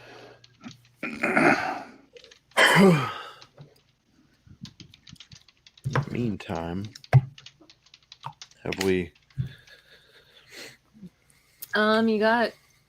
Drew says green. Greg says hazel, and Charlotte says, "Seems like a darker-eyed kind of look." So I mean, brown maybe. Does the glaze tend to run in the eye? Not really. If you use a small enough brush, it'll just kind of tap it in. Yeah, tap it in. You just kind of dab it. You know what I mean? And it'll. Yet another scenario where just the tip really does fit in. Mm-hmm. Sorry.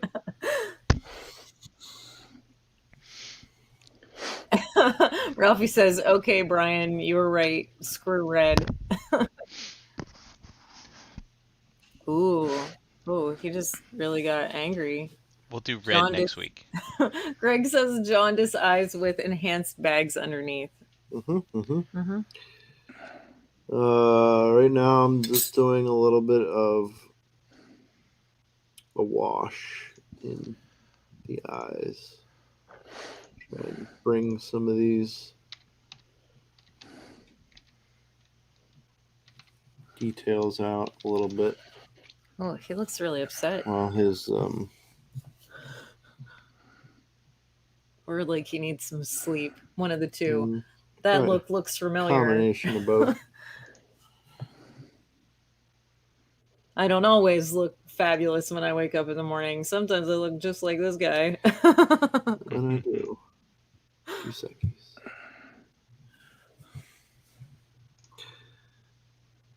It kind of looks like he has a scar here too. That might be fun to enhance. Yeah, there's a scar. I think there's a scar here. Cool. Scars are cool. Okay, cool. Well, that gives me something to be a little more. That'll be fun. So what are you using to do these little highlighted areas? Reclan Flesh shade. Flesh shade. Greg says, "Is it me or is that head starting to look like Matt?" This is JD's way. He misses Matt. Fuck. So it is. That's funny. Subconsciously, he's missing Matt. So Matt's still in the show. Right He's still here. He's still here. That's some fucking hot doo-doo right there. Perfect. Oh my god, that was perfect. I love Matt. Good dude. Remember, like 4 or 5 episodes ago, he's fucking around with that scabbard for snake eyes. Oh, nice. Yeah, because the knife wouldn't fit in there. Man, he was fucking pissed off about that. What are you all nicing about? Oh, Brian just put up the GIF of what the. You have no power here. Oh, there we You go. have no power here. I can hear him. Anyway, it's great. No, you have no power here. I think so. Down on your belly. I love those movies. Yeah. Yeah, man. Shout out to the Max. That's where they're at. All right. Calling out work sick tomorrow. I have to watch Lord of the Rings. I don't know about you guys, but whenever I watch Lord of the Rings, I always pull up maps of Middle Earth. And even though I've seen them so many times and I know where they go, I'm like, I'm going to pause it. I'm like, all right, they're right here right now. And then, like, you can find those maps, you can zoom in, like, really, really good. They're at, like, high resolution. And, you know, you can start poking around. Because they always mention all the names. And you're like, where's that place again? Oh, yeah, that one's all the way up there. Good night, Chuck. Later, Chuck. Thanks for tuning in. Chuck. I like maps. Maps are fun. Maps are fun. If there's like some of the books I read, like The Hobbit or other fantasy books, if there's a map in the beginning, I'm always, like you, Brian, turning back. Okay, now they're here, and sometimes it'll actually plot the course of where they're going. And I tell you what gets even crazier is when I rewatch The Wire, like I'm always pulling up maps of Baltimore, like looking up the streets and the corners that they're on. Nice. Because it's all very accurate. The I'll locations they talk about. I'll confess something really, really nerdy right now. Back in my early 20s, I didn't play D&D. I played Middle Earth, which is a D&D type game. For Lord of the Rings. For Lord of the Rings, yeah. And we would we had like a big map of Middle Earth that we would put on the wall while we played and stuff. Dude, you're a nerd. I didn't realize you were such a nerd. Yeah, but, some shit. I played as a hobbit. Of course. Of course. Why would you play otherwise? I don't know. It was a good time. Just letting the eyes dry really well and just going back. I love playing D&D when I was younger. They're fun games. It's a lot of fun. There was no internet, no phones. You just had to use your imagination, and it was a very different world back then. I'm just glad we weren't taking pictures of everything under the sun back then, because some crazy shit that went down. I'm glad I don't have to go through school with all the social media bullshit that's now. Oh, I know, right? I couldn't. With the exception of the connection that we have through the realm and stuff, if social media just disappeared, it wouldn't fucking bother me in the slightest. It would affect me very little.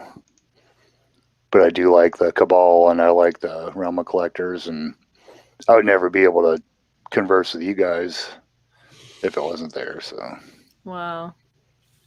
Well, I guess through here, but it would be cool if we just had like video chat capabilities without all the social media pain in the ass. Yeah.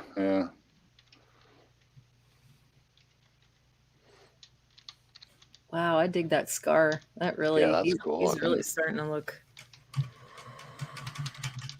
a little mean. And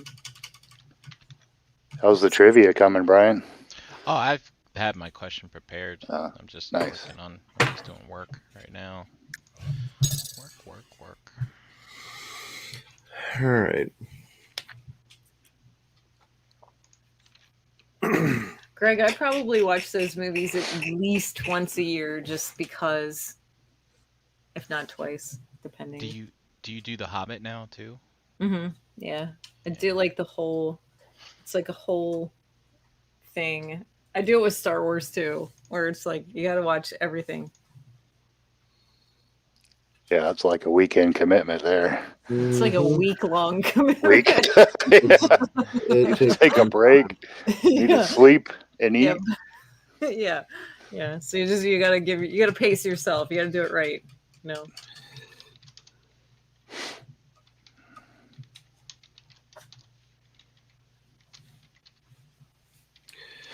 So, where you at? I need a little bit of this because I see a spot on his nose that's not.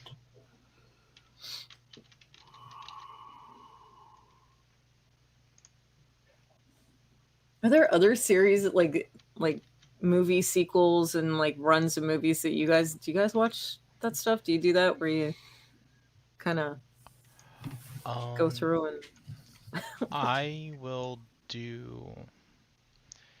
do Aliens 1 and 2. Sometimes I'll sneak Alien Resurrection in there. But I'm a big fan of the Bourne movies. I really like the yeah, those are cool movies. Mm-hmm. So I'll watch those. Man, those things.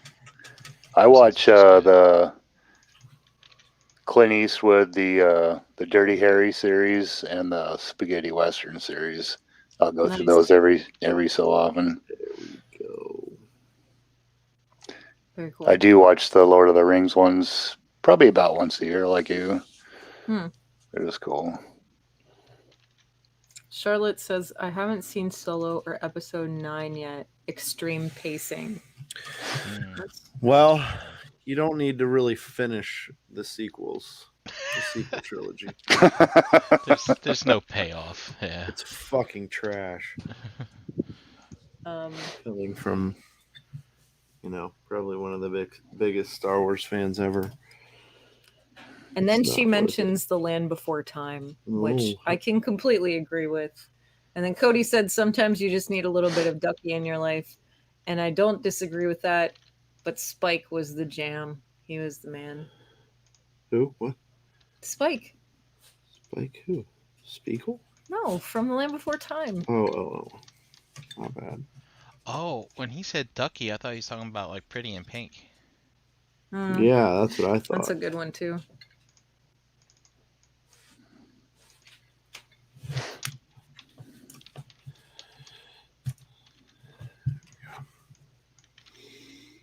So Alien, Bourne, what else isn't so nerd related that you would... Not nerd related?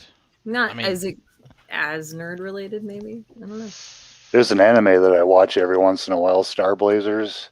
It was a cartoon that was on when I was really, really young, but it's got 3 seasons. But that was like in the Speed Racer era and that kind of stuff. I've always wanted to see that, Mike, and I never have. Star Blazers? Yeah, I've always wanted. Yeah, it's pretty cool. It's pretty good. Yeah. The first 2 seasons are really good. The Quest for Iskandar and the Common Empire. There's another one called the Bolar Wars, which is the 3rd season.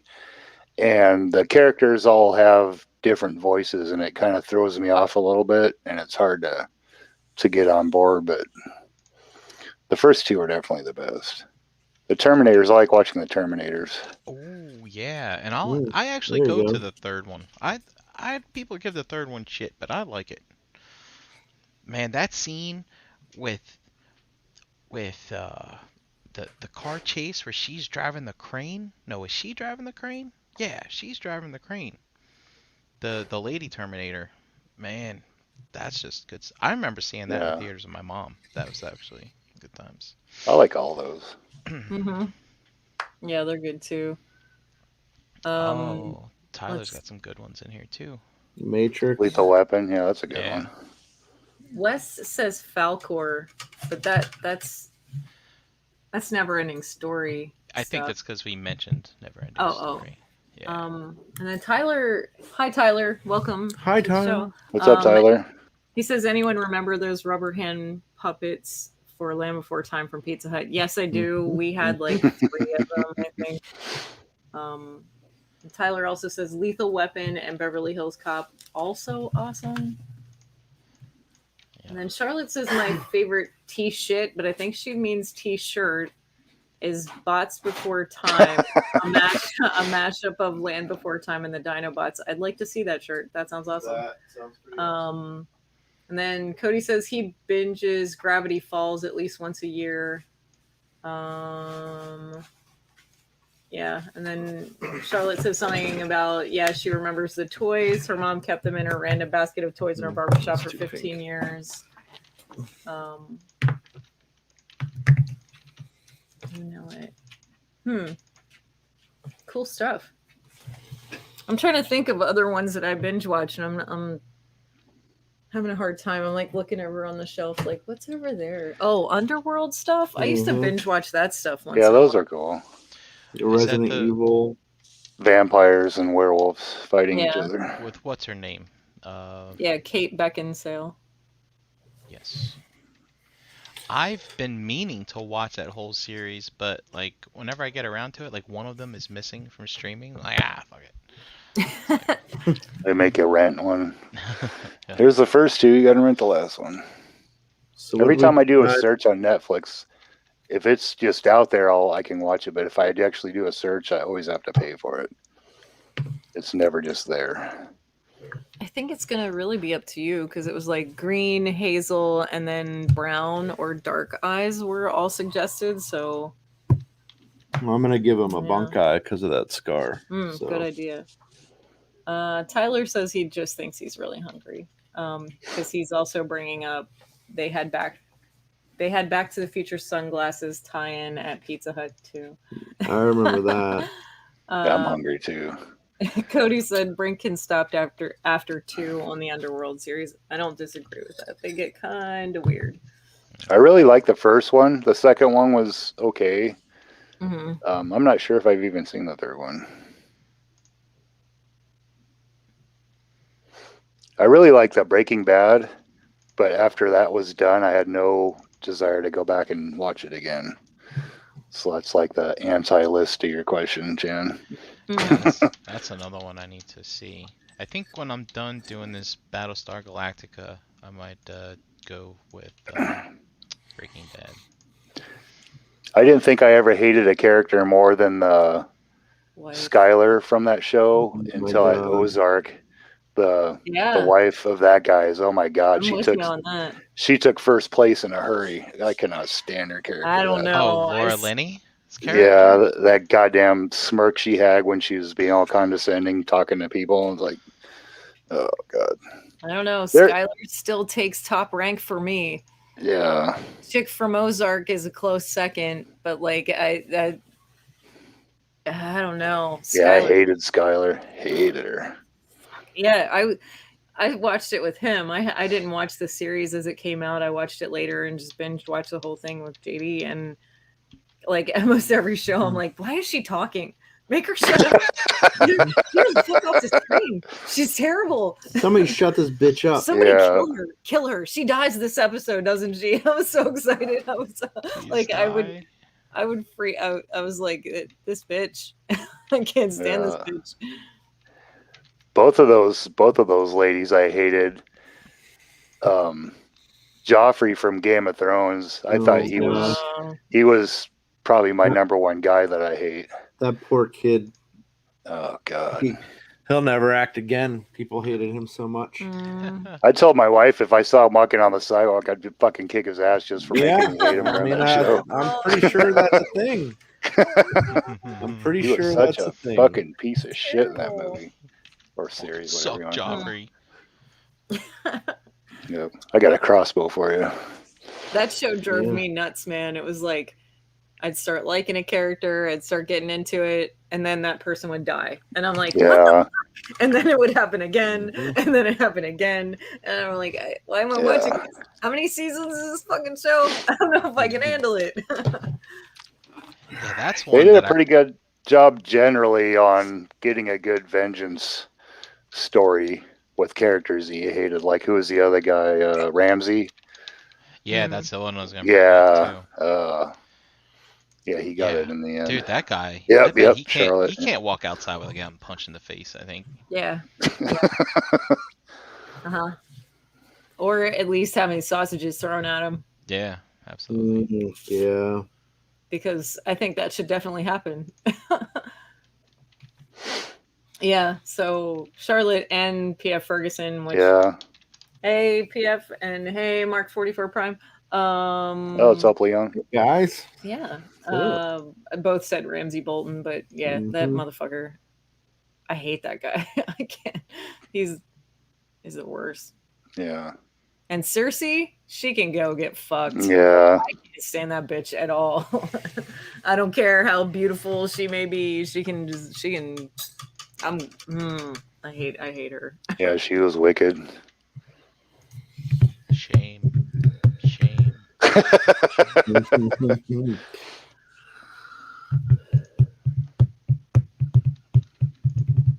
Man, he looks cool.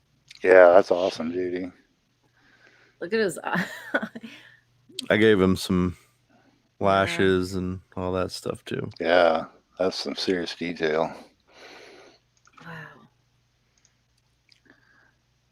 I think I'll paint all my heads and just send them to you. Here, do the eyes for me real quick. Fair enough. I'll give you $20. That's cool. $20. Or whatever your fee do is. The eyes. That's pretty serious. That's well, actually, $10 an eye, man. Yeah, it's actually pretty good. $10 an eye. That dude was evil. I still I have a bad habit of taking. Have you seen the GIF where they put oh my god, where he's got the sausage? Yeah. For some reason, I gotta grab a overuse that GIF, and I don't know. We have. I don't know why.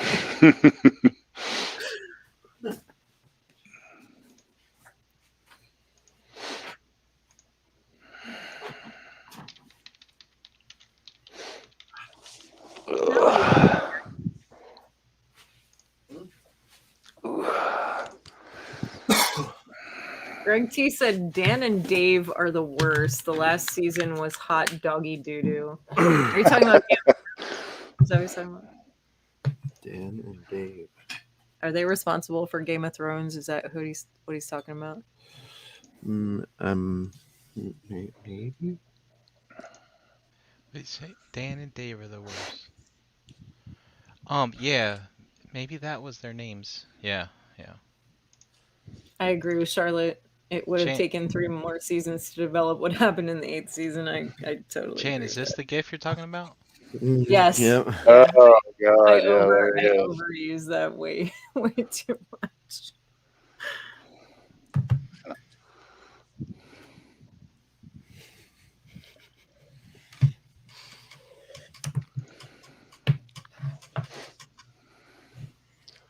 I'm excited for the Aether wave to drop. When did we pre-order that? Like 5 years ago or something? Yeah. It's been a long time. But I tend to use this one. Can you see that? La la la la la. Oh yeah. Sausage. So it's that one guy. Yeah.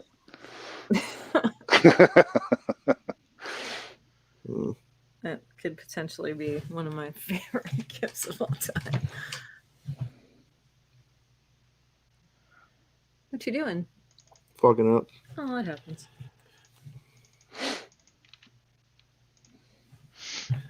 Yeah.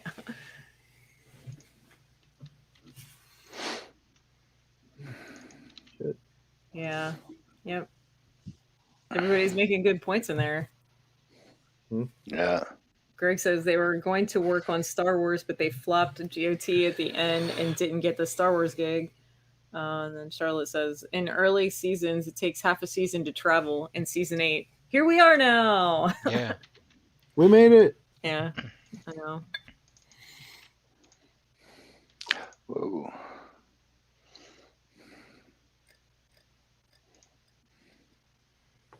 Are you giving him a dead eye? Is that what you're doing? Nice. Dead eye, dead eye. I think I'm calling this done. No shit. Where are you at, man? It's going to look almost the exact same as the last couple of times, but I put a wash of Nolan oil on the bronze parts and kind of paint around so it looks like they're almost burned in. Yeah, it does look darker. I can see a difference. Yeah, I'll take pictures of this when I'm done and you'll be able to see it better, but Sweet. I'm pretty happy with it. Very cool. That Nolan oil is like talent in a bottle. Mm-hmm. Yeah, it's pretty amazing. I'd have a lot more if I didn't spill it once. Did. Stupid bottles. He spills them sometimes too and gets really mad. Yep. I at least had it on a paper plate because I just use that for cheap insurance in case I spill, and man, that shit just goes everywhere. It's a good idea, actually. So how are you making his eye look dead? Like, what paints are you using? I used Thunderhawk Blue, and it's a dry brush, and I just kind of dabbed it in there, and then I was trying to use like a different white, but what was I using? Ulthuan Gray, which is almost a white. It's like this weird off-white color. I was trying to use that to kind of give him a dead pupil, but it wasn't really taking all that well. Greg says an old spray paint top to hold it's a good idea too, because that'll definitely contain it. And you could pour it back in. True. Mm-hmm. Yeah, I've screwed up Nolan oil before too, Drew. If I like, you gotta hit it really quick and then just walk away and don't fuck with it. Because if I try to do it again, then I'll start dragging it, and then it just basically comes right up, and it's like, fuck, now I gotta start all over again.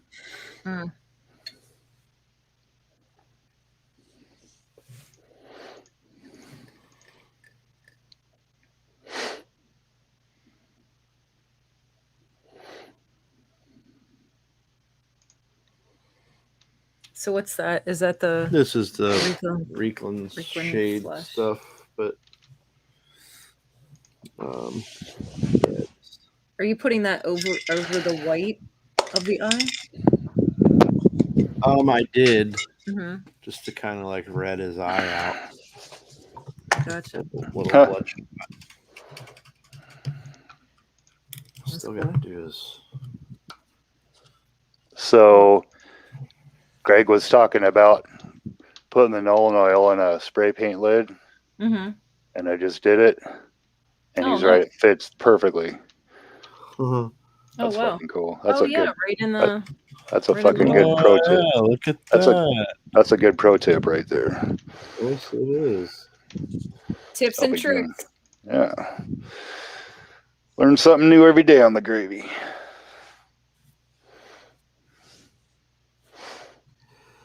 On the gravy train.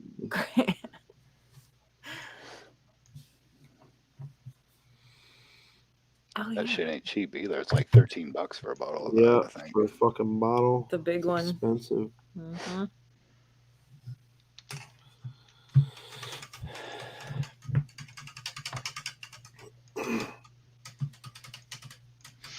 Yeah. So archive.org, I found, what is it? Armand Hug, and Armand Hug's Ragtime Piano, and the song is called Good Gravy Rag. Oh, your song? Is it anything like the Maple Leaf Rag? Are you guys familiar with that?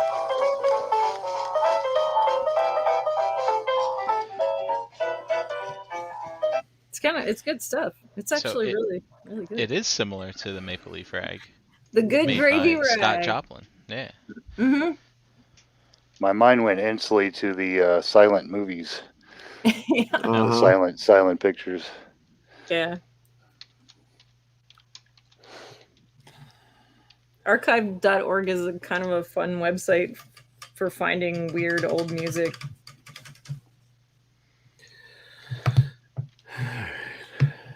So that would have been released on a 78.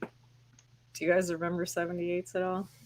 My grandparents had them. My dad has a bunch of them still. I remember 8-tracks. Probably older than that, huh?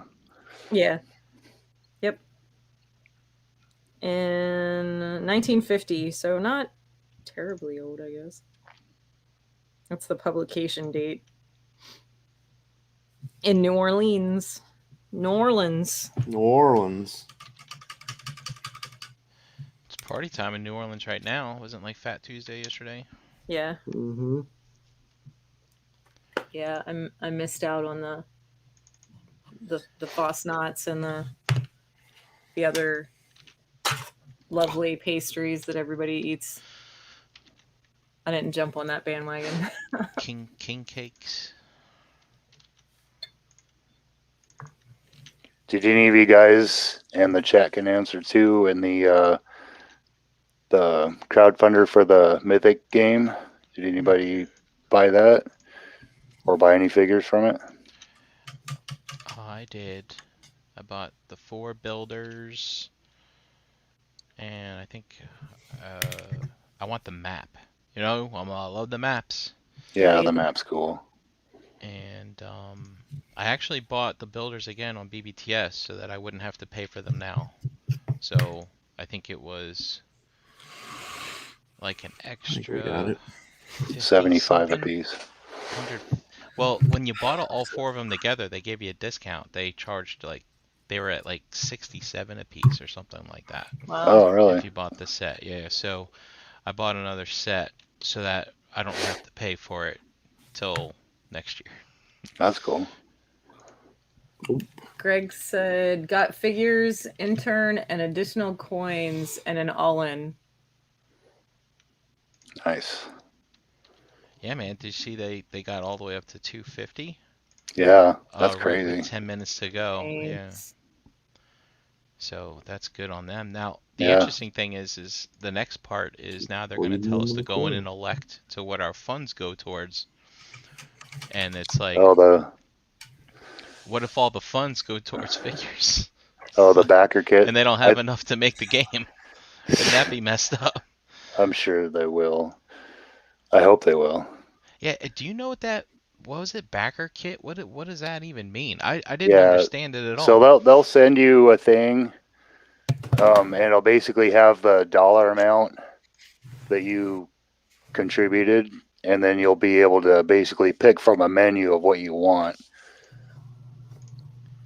Right, but why was it such like a big announcement? Like, due to what you guys told us, we're adding stuff to the backer kit. I'm like, I don't understand. From the very get-go, you basically chose what you wanted, you pledged the amount, and then they said, when it's over, you dictate, I'll allocate where your funds go to what you want.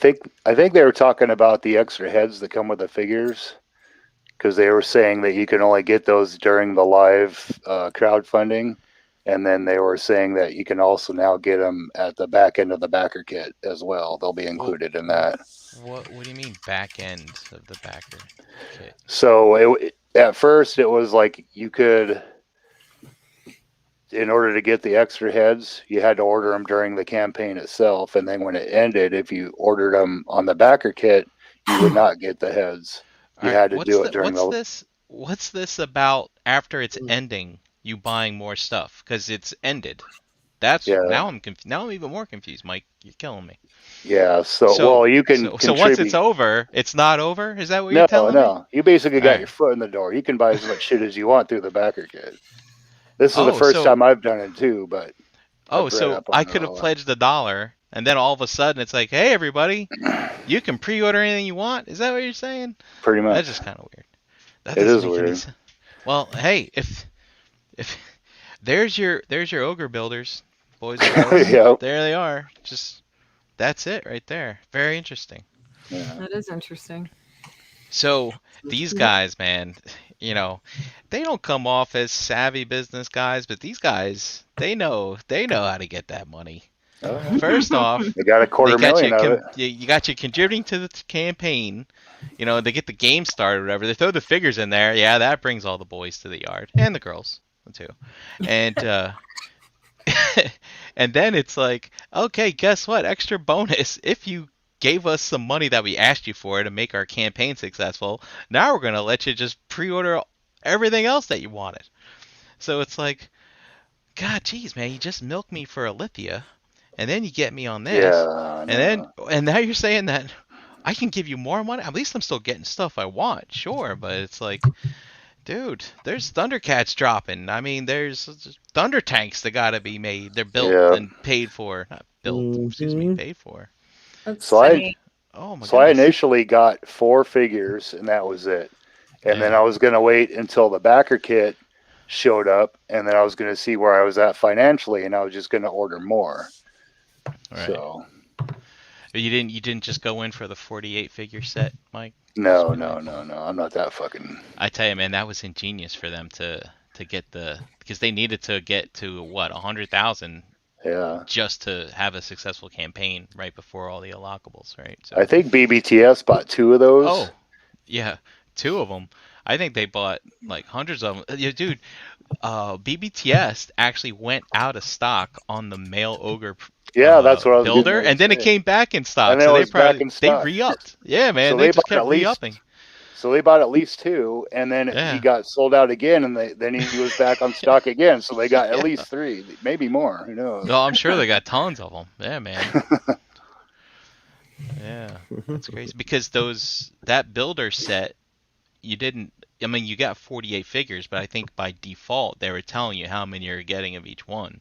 It's not like you wanted 48 male ogres or orcs. You know what I mean, kind of thing. So. I mean, I got 2 sets. I'm pretty happy. I'm gonna have fun, just kit bashing them with the actual kits they come with. You know, there's a lot of parts that come with them. Yeah, man. Yeah. It's gonna be pretty orc heavy in here for a while. And elf heavy. Yeah. Orc-tastic. Yep. All my Transformers and Marvel Legends and Joes and shit are going. What the fuck? Who are all these new guys moving in? What about us, man? What happened? Thought we were friends. Yeah. I trusted you. So Greg says, that it showed 18 backers for the 48 figures. Now, Greg, the interesting thing is like when I initially put in my money with just the cost of the 4 figures alone, it automatically like assigned me to such and such level where you get the full game and the soundtrack and all that other stuff, even though that's not what I'm going to be asking for. So it's really interesting to see how that goes. Voting starts Friday also. Another All-Stars. Oh yeah, the All-Stars. I hope Vitus gets on there. Dude, the campaign propaganda in the Cabal. Yeah, those are great. Hilarious. Patrick Boyle does some pretty great ones. I forget which one I saw recently, but it was what was it? It was dwarves kick dogs or something like that. Oh yeah. Oh, dwarves kick puppies. Dude, that one was fucking great. They're so good. Yeah, they are unworthy. Yes.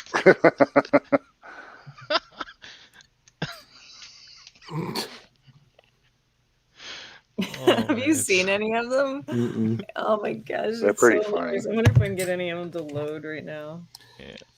I tried making some, and the stupid Windows Paint, I couldn't figure out how to cut a face out and save it and put it on something else. I fuck with it for about 15 minutes. I'm like, I'm out.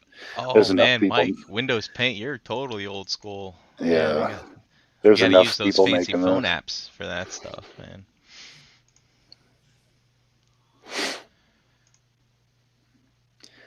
I wanted to get that Photoshop thing, but you got to pay for it every month.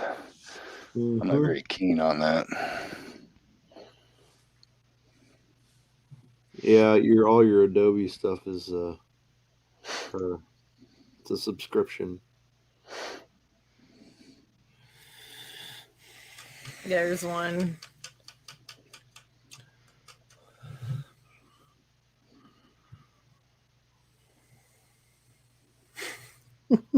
It's the Hooves hurt more. Silverhorn Sentry. Buck up. 90% brawn, 10% fawn. When it comes to war, hooves hurt more.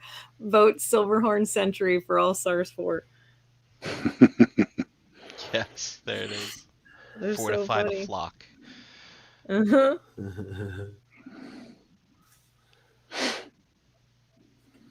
All right. Vote for Hagnon. Oh my God. He is butt naked in his skivvies. Yeah, the weird thing is, a lot of those candidates are, and I know this has been a topic of some debate, but they're still easily obtainable. I would rather they had more rare ones to vote from. Oh my God. There's one in here. It's a cat leaning on his cat thing, and he says, Mr. Whiskers became sexier because he voted for dwarves. Oh my God. Oh, they're so good. These guys are having a good time with this. Yeah, all right, so I'm going to run outside and clear coat this quick. And then we're doing... And then we'll do trivia. So get your thinking caps on. Nice. So you guys just talk amongst the chat, and I will be right back. Yeah, I want tibias too. What did I vote? I'd have to actually look up. Vitus I did for sure. I want a whole bunch of Spartans. Where'd my phone go? You gotta... The one says, vote orc, you dork. That's okay. I'll play with it while you're gone. Yeah, I need that, though. I gotta clear coat it. Oh, bye. Damn. Taking all my fun away. Bye, Chewy. She's running after him. So, Kador, Scaphoid, Vitus, and Urku. That's who I want. Urku. Is Urku the green orc? Yes. See, are we getting him in the thing? It's similar. Similar. It looks like he's a lighter shade of green, maybe. Oh. Scaphoid and Vitus, well, Kador's got awesome customizing potential. I don't know, I'm just happy that they're doing it. Mm-hmm. There's one with Kermit the Frog drinking his tea saying, Kador is a terrible all-stars choice. Changed my mind.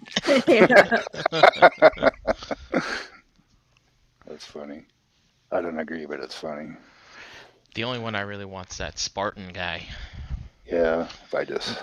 And maybe the skeleton with the 2 stripes on his head, maybe. The baseball? Yeah. Or isn't there a red skeleton one, too? Yeah. There's also the cavern orc. I want to get him, too. The shadow orc. Yeah. Now, are all of the bearded guys dwarves, or are some of them barbarian, like full-bodied, not short guys? I'm just kind of curious. I'm not sure. I think they're all dwarves.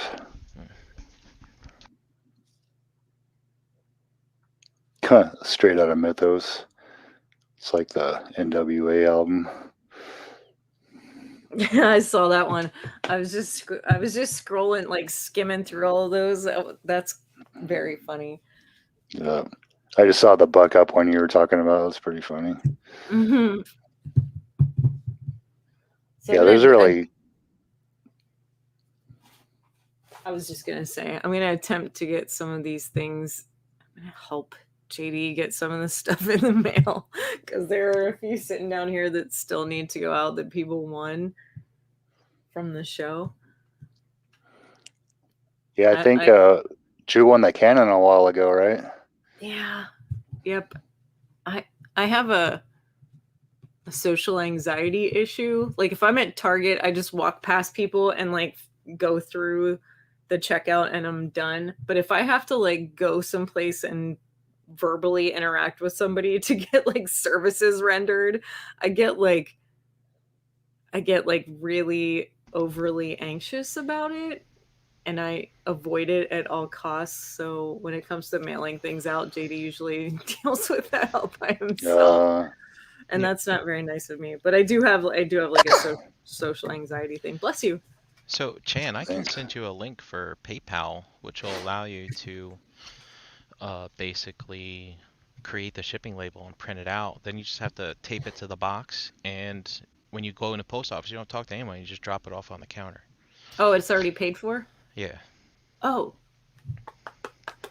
I think I would like that option. Yeah, because I'm not real good. Like I literally freak out inside about going to the post office and talking to these people because I don't know why. They're not mean or anything. It's not like it's a big deal. It's just an anxiety problem.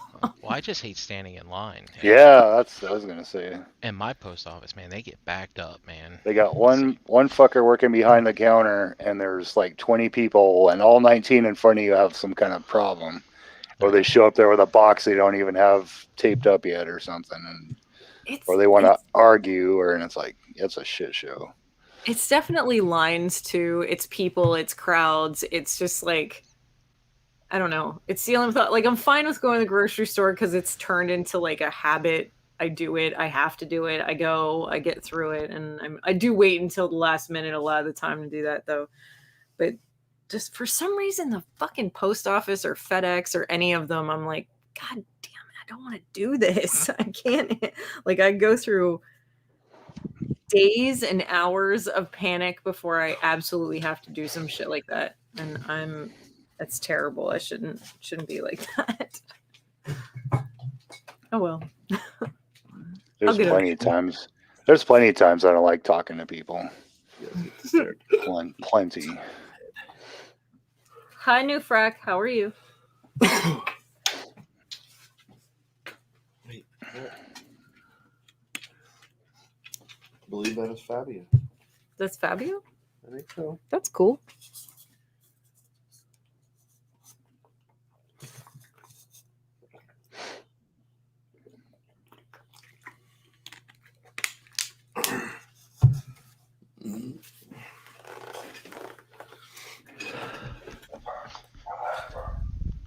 That was pretty awesome. You just changed the whole color tone because your hand's so light.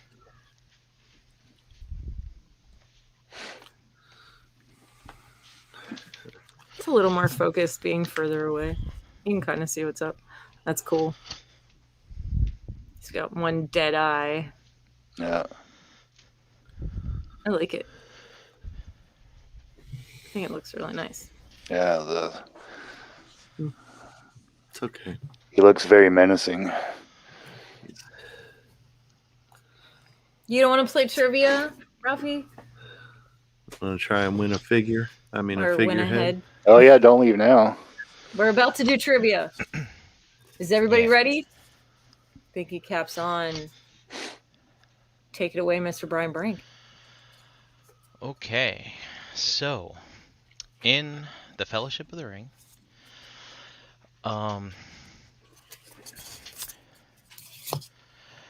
Gandalf, he gives the ring to Frodo for safekeeping, right? Mm-hmm.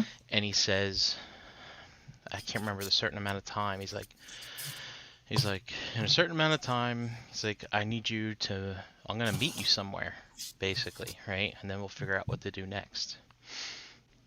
And so Frodo and Sam meet up with Merry and Pippin, and they're on their way. So, basically, what's the name of the village where the place is that they're going to meet? So it's kind of easy, but I know it. A little bit. Not easy. I even know the name of the... Well, I better not say anything. Well, it's the Inn of the Prancing Pony. Yeah. But what village is the Inn of the Prancing Pony in? I do know that one. Oh, Toy Mafia, come on, buddy. You're gonna win one of these days. I know it. Good luck. Good luck, chat.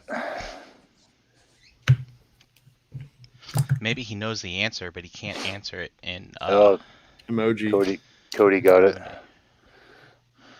Cody was first. And Drew a close second. Yeah, Cody got it. There it is.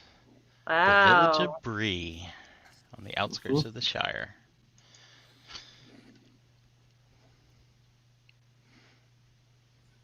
That is the correct answer. Congrats, Cody. Where's my GIF? There it is.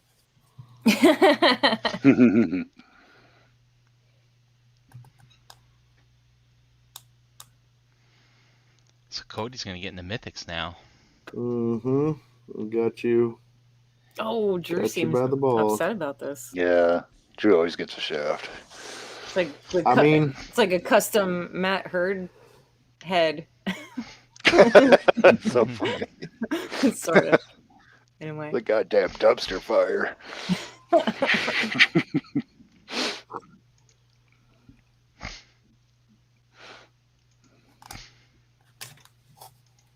Yeah, it looks really good. I like it very much.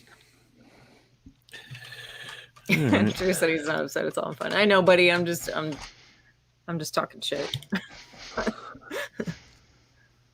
Talking poo poo. It does look really good. It's like super, super washed out, and it's hard to see like the. You're getting a great picture of that right there.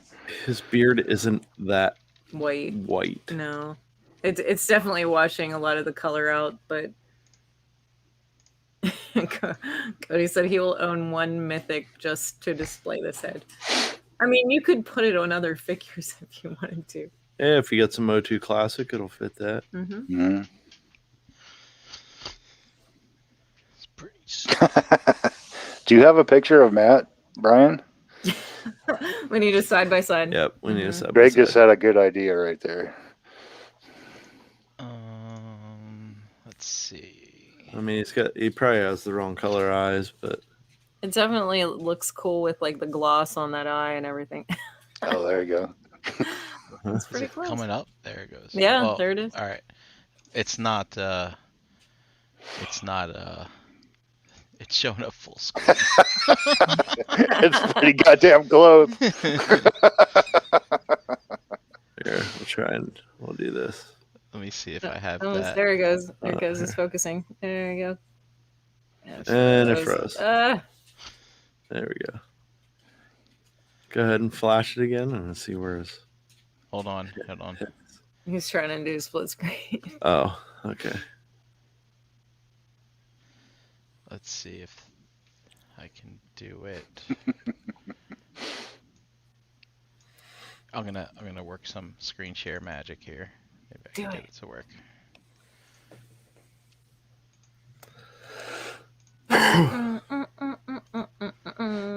We'll do that. And here we are. Does that work? That doesn't work. Damn. Shit. Let me do it. Let's see. I don't show that. I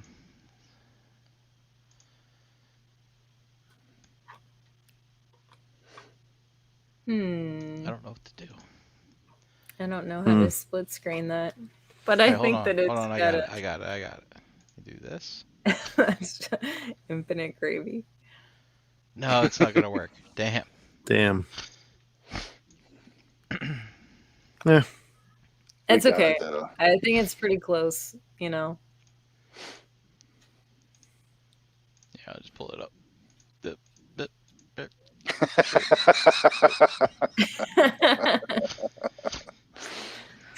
That was good stuff. Yeah. Hell yeah. It works. That's funny.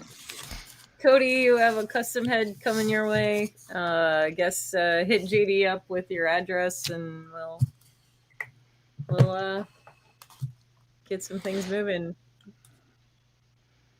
What I need to do. Yeah. I can't keep having social anxiety about going to the post office. No. So anyway. There we go. Now it's weighted. Yeah. Heck yeah. Yeah, it looks fabulous. Like, that was fun. That's a good one. Definitely a good one. Well, with that. Yeah. How'd you make out there, Mike? Pretty good. I was kind of painted out about a half hour ago. But nothing new. I do have figure out what to do with these guys. The boots. I just put some abandoned black on them, and then I don't know if I want to be just plain or if they're detailed or a bunch of mud splashed on them, which I'm kind of leaning towards that. Oh, yeah, there you go. That's a nice idea. Heck yeah. Maybe some metal wear spots. Yeah, a little bit of space mud on there. Yeah. Brian, how'd you do with your spreadsheets? Pretty good. I got all the data I need together. Now blah blah. I'm losing my words. Now I just need to submit something to some people to fix some things, which won't take me long. And you found your words. Yes. Yes. Sweet. I almost finished my coffee. There's just a wee little tiny bit in the bottom of that cup.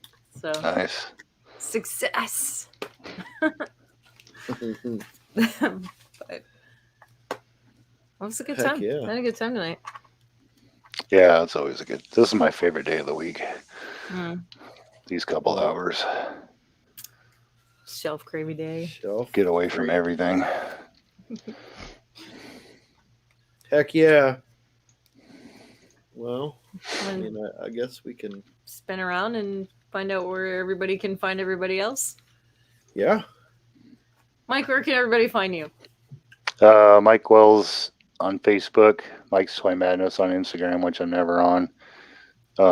Monday and Tuesday on the Enter the Realm and Breaking the Mold in the chat, and here every other Wednesday. Very good. Brian, where are you? At Brinklizer on Instagram, and yeah, you can find me here. Part of many Realm shows on the Realm Collectors YouTube channel. Pretty much all of them. Yeah. Most of them. Poor Brian. How about you? Me? Yeah. Next? Okay. You can find me, Chandra Cooper, on Facebook. You can find me Pocket Wookie on Instagram and Xbox Live, which I'm not on as much as I probably should be. You can find me Monday nights on Enter the Realm on the Realm Collectors YouTube channel, this channel right here. Every other Wednesday, like today, on a ShelfGravy Gravy Time show. You can find me every Thursday on the Total Package podcast with the ladies. Last week was an interesting show. Give it a listen, see what you guys think. We'll move forward. There may be a follow-up show to last week at some point. Just throwing that out there. Might. And I don't know. Other than that, you can find me playing with bread and baking things in Dutch ovens, and God knows what else will happen. But where can we find you? You can find me, JD Brocious in the Facebook groups, Pigment Surgery on Instagram and Xbox Live. I have a ton of stuff to post. Just being lazy and avoiding social media and all that good stuff for right now, because why not? It's too much. I have something to say then, but hold on. But yeah, Breaking the Mold Tuesdays. Next week will be a Figure banging week. So feel free to tune in, check that out. And yeah, here, there, and everywhere. There and everywheres, and I just want to say to you, when you say things like you call nose hairs a nose mustache, you should be posting these things on social media more often because it's fun, it's funny, it's silly. Use social media for what it's for. A joke. Not to take it seriously. It's a bunch of bullshit anyway. It is bullshit. Anyway, everybody have a great night. Thanks for joining us. Yeah. Thank you, everyone, for tuning in. Yep. And just if you're waiting for stuff, just be patient. We're cranking away, getting stuff done, getting stuff shipped out. But yeah, other than that, be excellent to each other. Yes, see you next time. Yeah. Later, folks. Bye. Thank you.